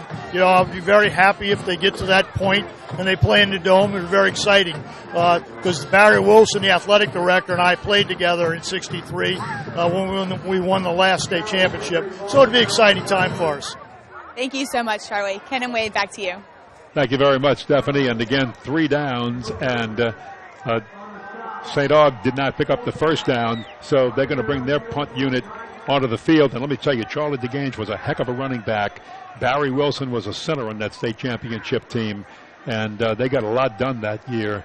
Undefeated, 1 tie, East Jefferson in a game that was called because of a hurricane and moved from a Friday night to a Sunday afternoon at what is now Yinny Stadium. And heck of a time way back then. So St. Aug does punt the football, and didn't try anything fancy there. Holy Cross will have it with good field position at their own 40-yard line. But again, we want to thank Charlie DeGange for stopping by and chatting, because the job he has done in a leadership role, especially after Katrina, and taking Holy Cross back, the rebuilding of Holy Cross from the lower Ninth Ward to Paris Avenue, and just the job they have done rebuilding the enrollment, seeing the institution of the grammar school, awful lot under this man's leadership that has really helped Holy Cross High School. Proud of him. So Holy Cross takes over at their 40-yard line, and they lead 13-0. So they'll go with the little outlet pass on first down. Rodrigue has it, and he fights for the first down. Good second effort by Rodrigue before finally being pulled down by Rodney Coleman. Tell you what, he's been averaging this year 18.3 yards a catch. You can see right there, nice little out route, gets his shoulder pads north and south. Boy, ducks that shoulder down in there, and he delivers the hit rather than takes the hit. You love to see wide receivers do that. You want to see them give the hit and not take the hit. Yeah, physical young man right there. 11-yard gain on that play, and maybe Holy Cross on this drive having a little sense of urgency, realizing as the third quarter is nearing an end, or you're in at least the second half of it here, that if they can drive down, get points on the board, that could really put them in the driver's seat heading into the final quarter of this football game, which is about a little less than 5 minutes away. I'll give you one guess who made that tackle for the Purple Knights, Ken. Well, let me guess. Was it Christmas Giles? The other guy, Giovanni LaFrance. It's going to be one of those two. We were calling them out all night. This way we got to mention both of them. I'll tell you what, he just sprinted to his right there, and it just closed everything off on that outside stretch for Holy Cross. Came up with a nice tackle. Second down 8 for the Tigers. Ashton Smith has a hole on the left side, and he drives it all the way up to the 41-yard line. Going to be just a few yards short of the first down. Make it third down 2 for Holy Cross. It's a counter trade, but you're going to see something right here. You're going to see big number 72, Gavin Sisson from Holy Cross. Guess who gets up to and blocks? Giovanni LaFrance. Giovanni LaFrance cannot fit that hole. Thus, a nice little pickup right After there. the play was over, personal foul. Defense, number 77. Oh, that's a 15-yard penalty added to the end of the run. Results in a first down. Ask DeAndre Christmas Giles. Get a little too excited there. By the way, our referee tonight is Jeremy White. And again, you always have officials in playoff games, neutral officials assigned by the LHSAA. And these officials are from the Baton Rouge Association. Done a great job tonight. Done a great job tonight. Fabulous They've kept job. the game running on tempo. They're in the right spots. They are doing a nice job with making sure that they're keeping everything under control, starting from the beginning when teams run out on the field, making sure everything is up to par per Federation rules as well as the LHSAA rules. And you talked about Gavin Sisson, the big left tackle, number 72, 6'3", 240. One of the biggest men on the offensive line, along with Mason Boudreau. Mason a little bit shorter, but he's got 275 pounds on the right side of the line. So it gives Holy Cross, big number 71 right there is Isaiah Carpenter, 6'1", 272. Gives Holy Cross some pretty good beef up front. First down now for the Tigers, and Ashton Smith wants a left side run where he'll be inside the 25-yard line down to the 23-yard line. They're really working the left side of their offensive line, the right side of the St. Aug defensive line. They're really doing a great job right there, doing that, getting the edge right there on number 50 from St. Aug, Beatrice Melanson. Thank you for help with that first name. I appreciate that. Got a good hook block on it right there on the zone stretch. 2nd down 7 for the Tigers. They're at the 23 of St. Aug. Fields, here's a flag thrown. This could be holding and might be coming back, and it was intended for Rodrigue, who was well covered, incomplete, well covered that time by Rodney Coleman. I think you're right. We're going to get this one coming back on a holding penalty, most likely. Nice breakup right there by Rodney Coleman, number 26 for the Purple Knights. Does a nice job stripping that ball, getting his upfield hand, and raking those hands of that wide receiver. Well, you got a good look at Chandler Fields, and while you're watching the penalty orders being marked off, let's take a look at and talk about some of the top seeds. Holding. Number 79 of the offense. 10-yard penalty from the spot of the foul. Replay, 2nd down. See, I just mentioned him, and that's, like saying the guy's got a no-hitter going to the 8th, and boom, bingo. Take a look at those top seeds. I'll tell you what, we've seen Rummel already in Division I, but I tell you what, you look at that Division II, Division III, those are two good football teams, University of Lab, Riverside, and Ascension Episcopal down at Division IV. But you look over on the non-select side, West Monroe, 5A, Neville, a perennial powerhouse in 4A, Lutcher makes a return back into the top seed in 3A, Manny and Kentwood. Screen pass left side, Smith, and he is brought down immediately. Good tackle that time by Jesse Moore. Now, we've seen 3 of those top seeds and done their games this year. After you look at this play, tell me who you think's got the best chance to go all the way.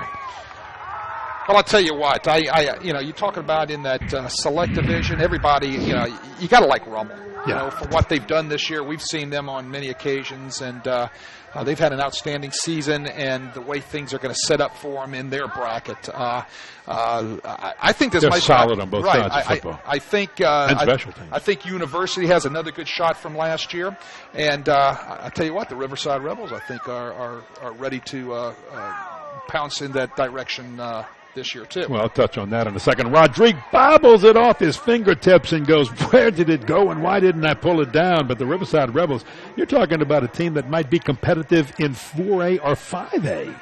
They're loaded. They have some tremendous. Billy Stubbs is loaded. Right. Some tremendous skill athletes right there. He does. You got to first of all catch the ball here, Ken. Yeah. Can't run without catching the ball. I think he took his eyes off the ball, kind of tilted his head around to see what was coming, and the ball goes right through Darius Rodrigue's hands.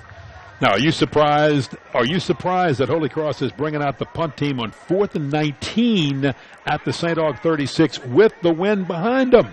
Because you're not going to have the wind in a minute and 57 seconds. Well, let's see if they're going to actually punt the ball. And they do. They are going to try to pooch it. They get there, and they do get a little bit of a Holy Cross roll inside the 5-yard line, and it's going to be down at the 3-yard line. So with that, we'll take a break. St. Aug gets the football with 1:51 to play in the 3rd, but they're backed up against their own goal line.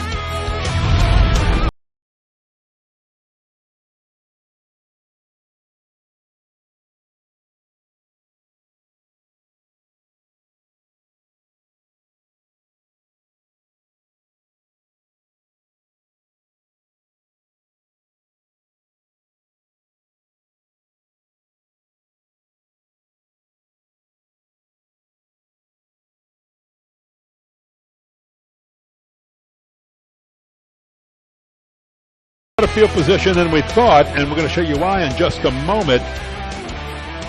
But the Purple Knights are ready to go. They have 151 to work with Justice McCoy at quarterback. McCoy has gone the whole way in every game all season and just nowhere against that Holy Cross defense that has been stifling in this game. Now let's take a look at the punt coverage again, and you'll see why they got a little bit better field position. There it bounces off the leg of one of the Tigers at the 10-yard line. Right, where you could see it bounced off one of the Tigers right there at the 10, so they can't down it inside the 5. The rules are where it touches you, that's where the ball will be played on the ensuing down. So that's great film work. Hey, kudos to that great film crew we have out there, the great video guys on the cameras who do a great job. I'll tell you what, the WHNO crew has brought you fabulous pictures all year. Just great work, and sometimes in inclement weather. As well as those guys down in the booth. Those guys do a great job down in the truck making sure that they get all those videos back up so we can see them. Yep, absolutely. Absolutely. Not much there for St. Aug, and now the Purple Knights are looking at 3rd down 10, and you're right that the offense here in the second half for St. Augustine is just as out of sync as it was in the first half, except for that opening drive. Ken, they're down 13-0. And they're out of sync, and they're sticking to the running game. They've got to do what they do best, is throw the ball vertical. They're going empty here, and maybe they will. This might be the first long vertical pass down the field. It's going to be a short one to Pettigrew, and he dropped it. And Pettigrew, where has Pettigrew been in this game?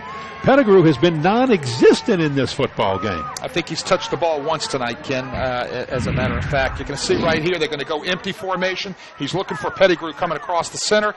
Great knockdown by, that looks like Jack Heidingsfelder. What a game he's having tonight. And now it's 4th and 10, and you've got a punt against the wind with your quarterback as a punter who has struggled all game. He's averaging, again, 30, but he's had some punts that haven't come close to 30. Gets this one off quickly against the wind. He's going to shank it off the right side of his foot. It's not going to go very far as it rolls out of bounds, and we're going to remind you and remind all St. Augustine and Holy Cross fans that the Mellow Mushroom will donate 10% of your order to your school's athletics department now through Saturday. Stop by the Metairie or the Covington locations, tell your server, and give back to your school with the best pizza in town. Don't forget to stay mellow at the Mellow Mushroom. All Tiger fans, all Purple Knight fans, you've got till tomorrow, you've got till Saturday night. Saturday night, that's tonight if you're watching. Hey, is that deal now for us on too? The tape delay, and hey, if you're watching live on SportsNOLA, that's tomorrow night. Now figure all of that out. Is that deal for us too? You better believe it. All right. You better believe it. Go to the Mellow Mushroom. Tell them you saw the game or watched the game on SportsNOLA or WHNO TV. It's going to be good for you too. Holy Cross on 1st down. Tries a left side run, and this should do it for the 3rd quarter of play. The 3rd quarter clock is ticking down. No one put any points on the board in the 3rd quarter. And as the 3rd quarter comes to an end, Holy Cross holding on to a 13-0 lead over St. Augustine here in the playoffs.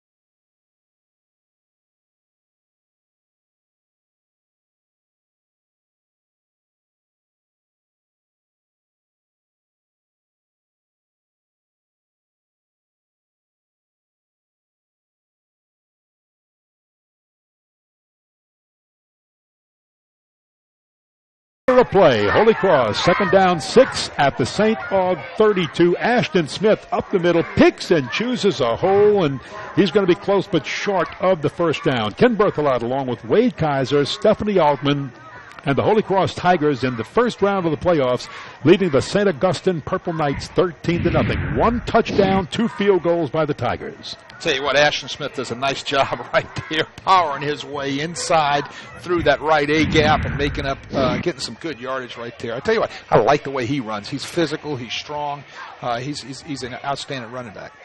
Now you've got Brett Carter and Trey Turner to the right on 3rd down 2. Chandler Fields drops the football. It's loose, picked up by St. Aug, and it's Christmas Giles with the football. He can't rumble, though, and he is finally gang tackled.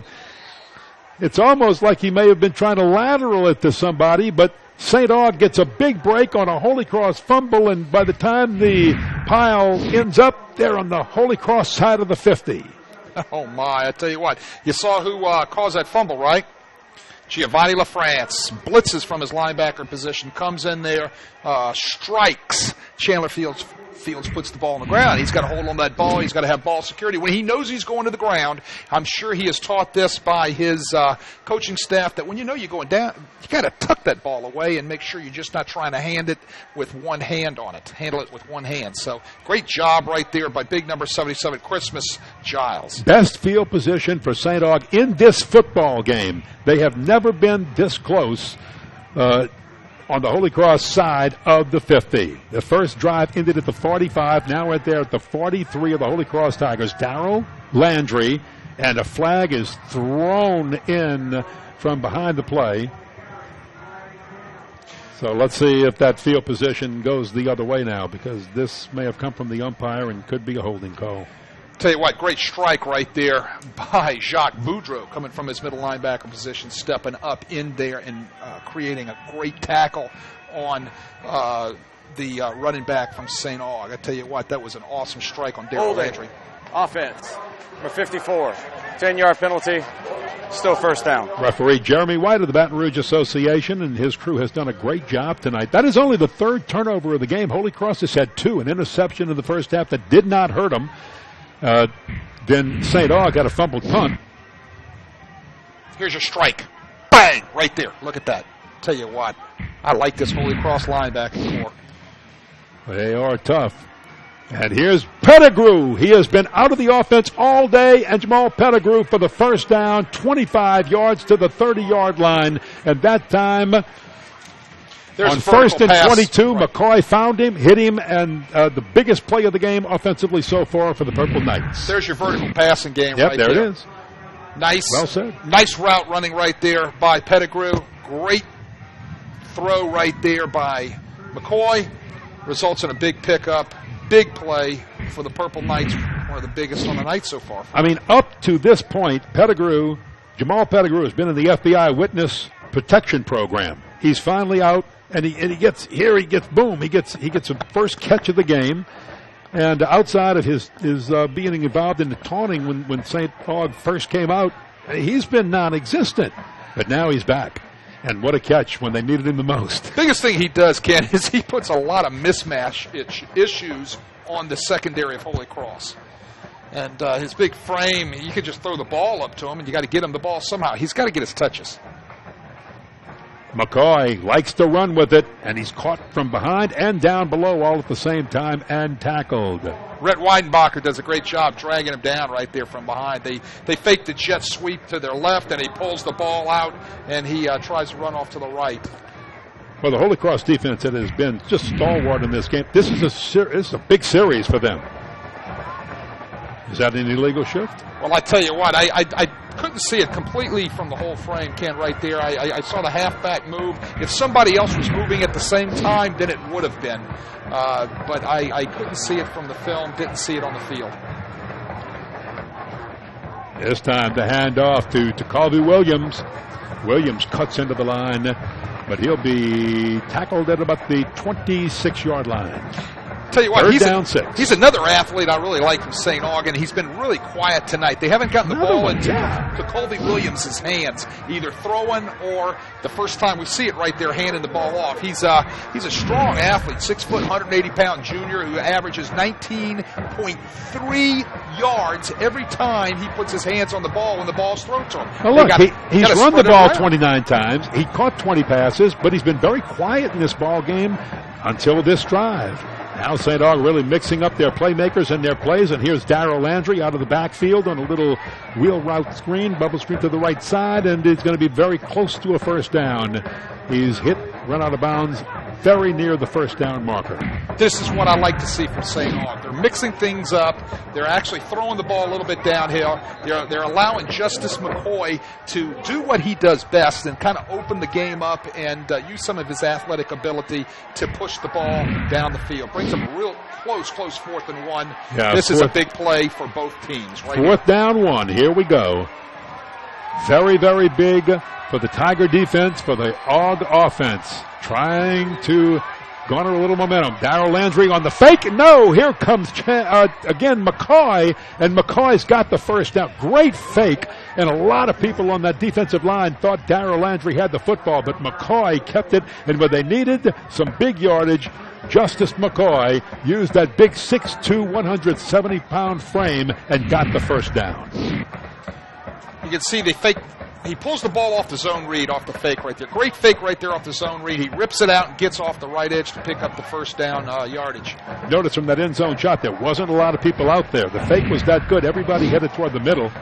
And now St. Aug, first down and 10, threatening at the Holy Cross 18-yard line. McCoy with lots of time. He's rushed. He's hit from behind as he throws, and the ball just hits the turf inside the 5-yard line. Great pressure right there by the Holy Cross defensive line. Added just enough pressure to get a hand on his throwing arm to knock the ball down, and it creates a bad throw into the turf. Second down, 10 at the 18-yard line. Like you said, what we're seeing different out of St. Aug on this offensive series is they're using their playmakers that they didn't use at all in the first half, and they're mixing up the plays, and they're using the vertical passing game. They're throwing down the field. Boy checks his back. Tigers showing blitz. Here's the run by LaFrance. And LaFrance is hit, and he'll be stopped for about a 3-yard gain. So now that'll bring up third down for St. Aug and 6. Can I tell you who's having a great night for this Holy Cross defense? You'll see him right here. Bang. Number 32, Jack Heidingsfelder. Tell you what, I've seen this Holy Cross defense 3 times this year, and I tell you what, I think this is the best game I've seen this young man play so far this year. He's the punter, also a tough little linebacker. McCoy in trouble. McCoy sacked, fumbles the football. Holy Cross has trouble picking it up, but the officials are saying he was down. McCoy was down, no fumble. McCoy was down, but man, that was a rush.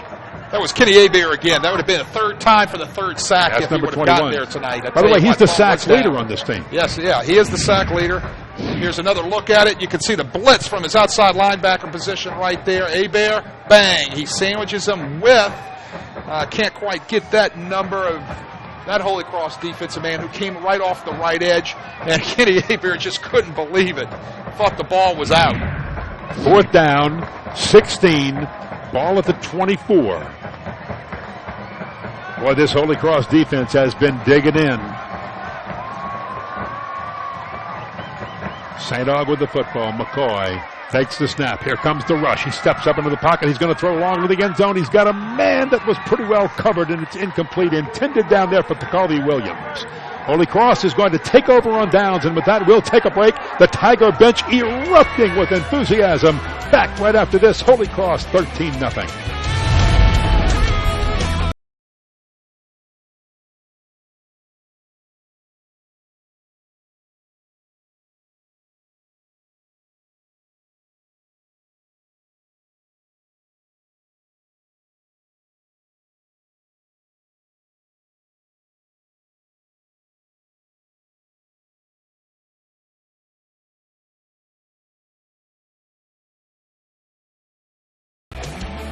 Holy Cross defense, what a stand. And even though they take over on downs and the offense has got the football, Wade, we're going to talk about the defense a little bit because their backs were against the wall. And when they needed one great defensive effort, the Holy Cross Tigers defense came through big time. First down 10 at the 24. And we'll have a flag on this. Oh, timeout called before the snap. And that is going to be I think they called a timeout there. The 25-second clock almost ran out on them right there. And they're trying to jump into their 4-minute offense right here, run everything they can off the 25-second clock. But in that instance, the clock hadn't even started or wasn't going to start until they snapped the ball, the game clock. So and you can see Eric Robato right there. He's not happy with that. He would like to see the snap have been taken. One thing Robato is, he's hopeful of moving on to Evangel. Right now with a 13-0 lead, he's about 6 minutes and 2 seconds away from a trip to Shreveport because the winner of this game would be going to Evangel, but this one's not over yet. But Holy Cross with the football has the lead, and they can control what they need to control in this football game offensively. with a 6-minute offense here. Well, I think that's that's something that 6 minutes away from Shreveport, that's what they're looking for. But I tell you what, did you look at that bracket? I tell you what, it's going to be a great game tomorrow night between Jesuit and Shaw, the 8th seed and the 9th seed, who will have to play the number 1 seed on Rummel. Gary Mackey led the charge with a few other Purple Knights to bring down Trey Turner. Well, there you go, right there. Funny I mentioned that, Division I, first round game, Shaw and Jesuit. As a matter of fact, that is live on SportsNOLA.com on Saturday night. We'll tell you about that in just 1 minute after this play. Matter of fact, while they get to play, SportsNOLA.com has live playoff football Saturday night, and continuing throughout the playoffs. Catch the other first round game in Division I between Shaw and Jesuit Saturday at 6. That's live on SportsNOLA.com. Chandler Fields will throw complete far side, and the Tigers will move the chains for a first down with a catch on the far side by Kim Wimberly. Had one earlier that got away from him in the first quarter. He wanted it back. He just got it back and moved the chains for the Tigers. Holy Cross offense has a nice core of receivers. Rodrigue, Carter, Wembley. Listen to these numbers, Ken. Rodrigue, 18.3 yards catching average. 14.9 for Carter and 11.7 for Wembley. They've got a nice group of receivers that they spread the ball around to, and then you mix Lamb, the big tight end, in there.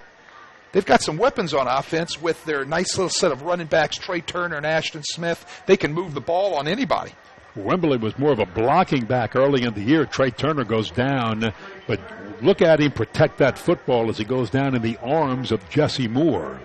Yeah, well, he's protecting the football. He doesn't want to put the ball on the ground, obviously, because they know they're now 4:27 away from that 4.5-hour bus trip to Shreveport, which I've made before. I know what that's like, but you're happy to go. You are happy to get on any bus, go anywhere, play anytime if you're in the quarterfinals. You just want to continue playing. That's the big thing.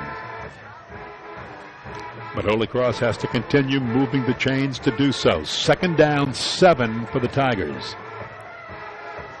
Fields will hand off, and again, you've got to credit the Purple Knights. Their defense getting pretty stiff right there. Who else but Lawrence Adams? And you're going to call his name DeAndre Christmas Giles or Giovanni LaFrance most of the time on defense for the Purple Knights. Trey Turner right there, the big senior. Good to see him healthy again. He had the shoulder injury early. And talking to Coach Robato before the game, he said, yep, he's perfectly healthy, ready to go, full speed ahead for Trey Turner. Well, they've got a nice 1-2 attack out of their running game. Trey Turner and Ashton Smith. One complements the other. They do a very, very nice job. Had a penalty on that play. Personal foul, face mask, number 26 of the defense. 15-yard penalty added to the end of the run, results in a first down. Well, what did we talk about early in the game when we talked about keys for St. Aug? One of them was you cannot hurt yourself with penalties and turnovers. They had one turnover that resulted in a field goal for Holy Cross, but the penalties have given the Tigers some first downs, moved the chains, and kept drives alive, and that's hurt St. Aug. It gets back to discipline, and I know Al Jones is instilling that into his young men, but there are a couple instances tonight, like that face mask, or if you want to start the ball game with the unsportsmanlike conduct penalties. Those are things that are undisciplined, and he's working to make sure that those things are going to get worked out, and definitely not to move on into next season. Ashton Smith on the run, and again, Holy Cross trying a ball control offense using as much of the 25-second clock as they can. By the way, both teams have 2 timeouts remaining should St. Aug decide they want to start using some to stop the clock. Well, this is what you call a 4-minute offense, Ken. Under 4 minutes, you're going to start really milking that 25-second clock, which will milk your game clock down as low as you can get. You want to try to snap the ball with around 6 seconds or less left on the clock, the 25-second clock. And they snap it with 3 left on the 25-second clock. And there's Ashton Smith with a big hole over the left tackle, and he is close but doesn't have the first down. He is inside the 35-yard line. Counter Trey, we've seen this play a few times tonight out of the Holy Cross offense. I keep talking about these names: stretch, inside zone, outside zone, counter Trey.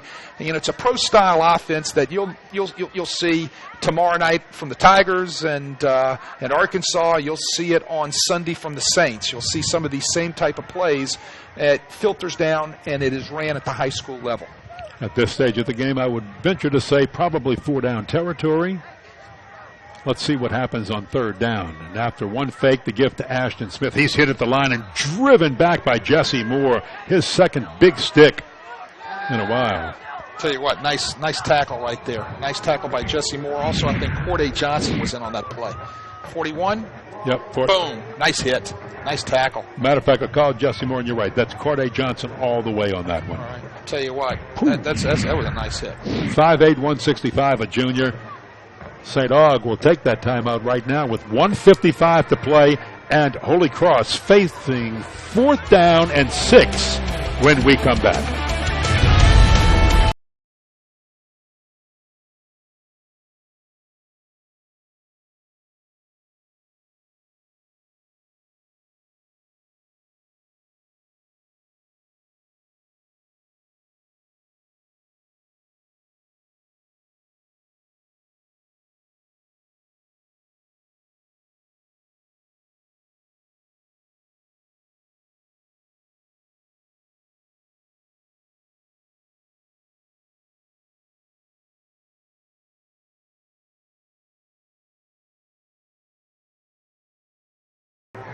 I tell you what, I've always wanted to do this. This copyright telecast of the first NBC Bank Prep Showcase may not be retransmitted, reproduced, rebroadcasted, or otherwise distributed or used in any form without the express written consent of WHNO TV 20.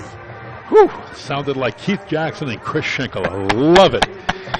Boy, that punt of Heidingsfelder checked. I mean, it hit at the 1-yard line, and it looked like it was going to check up and stop, and then it rolled into the end zone. So Holy Cross does punt 13-0. They have the lead. 1:48 to go for St. Aug, and they've got the wind behind them now. It's not as strong as it was before. We're looking at the flags on the pole. It's probably about maybe a 5 to 8 mile an hour wind. Won't hurt them, let's put it that way. Empty backfield.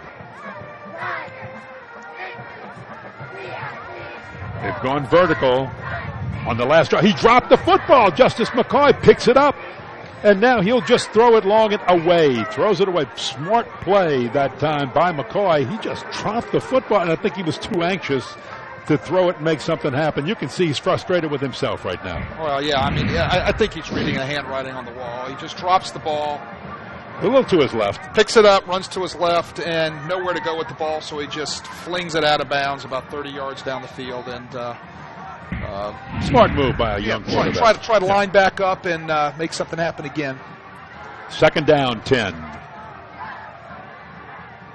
This time a good snap. McCoy has it. McCoy fires a rocket, and he's got his man at the 30, and you get a little extra yardage out of that for Tacolby Williams.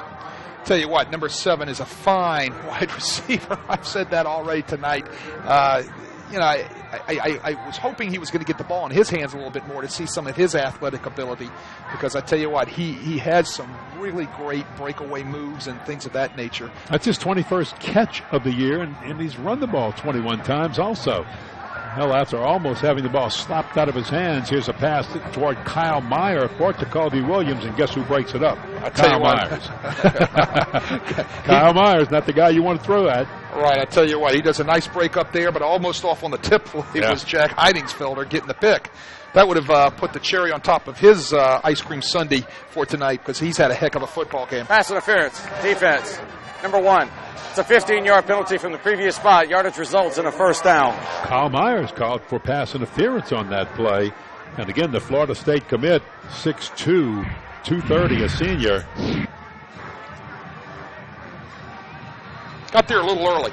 You can see he came through the back. What he needed to do was come through the upfield shoulder of the wide receiver with his hand that's upfield to make that rake. He came more through the numbers. That's how he got the flag.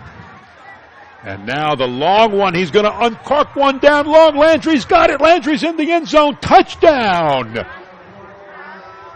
I tell you what, that 62 yards. That puts this thing not into quite. a whole Not complete quite. spectrum now. What a great play right there. That's the vertical passing game we've been waiting to see. All right, now, St. Aug, who has struggled with extra points all season long as a team, was 8 for 22 coming into this ball game. They've had 4 different kickers attempt extra points. Do you go for 2? Do you try? Now, we were watching kicker Tyree Rhodes in pregame, and when he kicked them straight, he was kicking them straight and long, but every once in a while he shank one to the right or hook one to the left. Well, they're going to go for 2. McCoy at quarterback. Here goes the 2-point try. And he's rushed. He drops the football. He's hit, drops the football. Holy Cross cannot advance it in high school football, so it's not like college or the NFL where you can advance a play like that. Dead ball. So Holy Cross protecting now a 7-point lead with 1:12 to play in the game. Another look at the touchdown. Here's the vertical passing game we've been waiting for all night long. Great protection. Nice thrown ball right there by McCoy. Nice catch by Darrell Landry. That's the vertical passing game that they've been so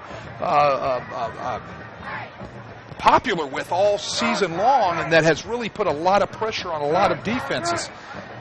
Under most circumstances, Ken, you kick the one right there to make it a 6-point ball game. You know what I'm saying? Yeah. They can't kick the ball. They struggled with their PATs all year. They go for 2. All right. Guess who comes off the edge and makes the nice hit right there for the sack? Kenny Hebert. Tulane commit. Wow. Tell you what, here comes the all-important onside kick. It's all up to your hands team now for Holy Cross, and then the onside kicking team for the St. Aug Purple Knights. 5 plays, 80 yards. They use their playmakers. The official yardage on the touchdown pass was 47 yards.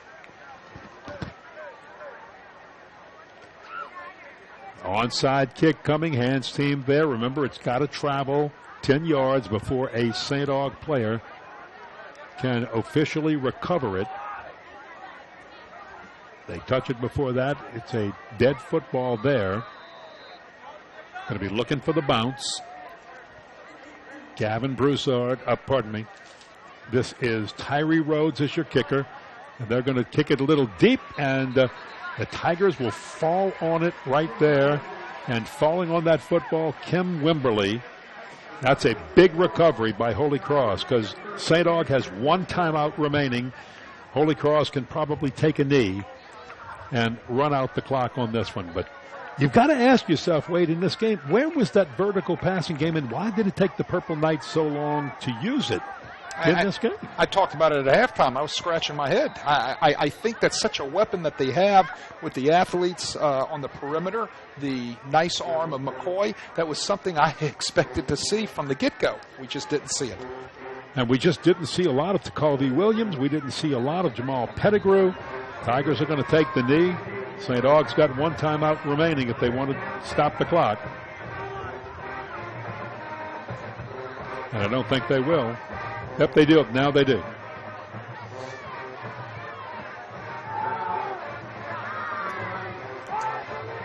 But you can tell McCoy, powerful weapon. And I guess the questions we have is where was Jamal Pettigrew in this offense tonight?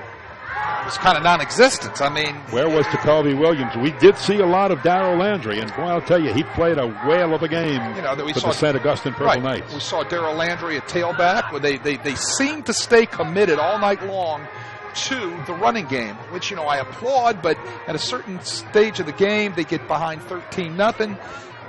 They've got to start spreading the ball around and getting the ball into the hands of their big playmaking guys, and they just didn't do it. That was the final timeout for St. Augustine. 57 seconds to play when Holy Cross snaps the ball.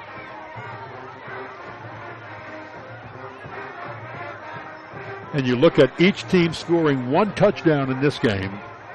And the difference being 2 field goals by the Holy Cross Tigers' Gavin Broussard. Field goals of 31 and 33 yards.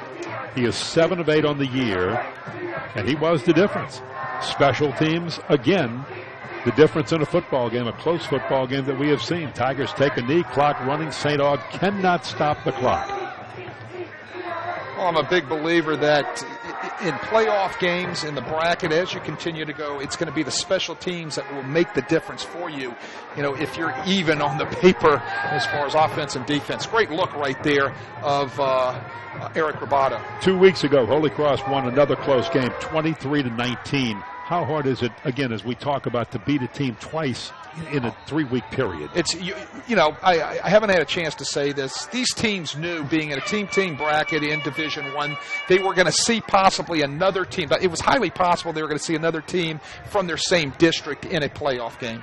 And is it hard? Yes. You know, I've been through it a few times, and you don't ever want to see the same team. But the situations that are dealt out now with the LHSA, with this, I'll call it simply, it's a segregated playoff system. All right, you knew you were going to see somebody from your district again, and so getting yourself mentally ready to do that was a lot easier. But that doesn't mean you like it. Look at those happy faces. Those guys are ready to get on a bus. 4.5 hours. Edbert, they'd be ready to go to Shreveport tomorrow morning. So 6-5-4. The clock is running down. Oh, a flag thrown. Hold on.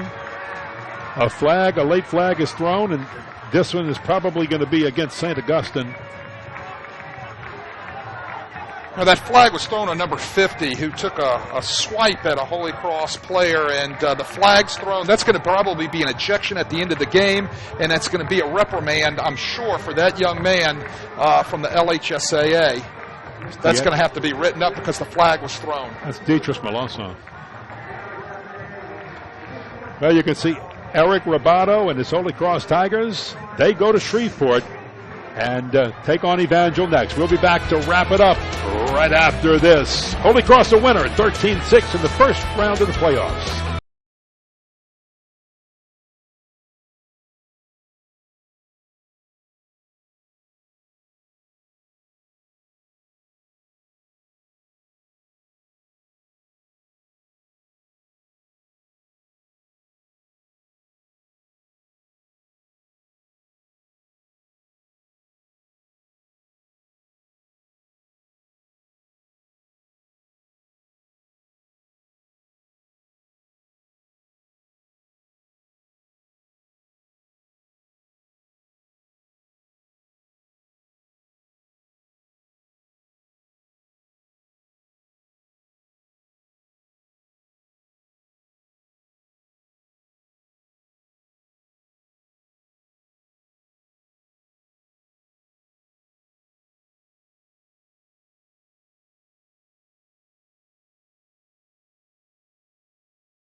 Cross defeats St. Aug 13-6. Stephanie Altman has winning coach Eric Rabato of Holy Cross.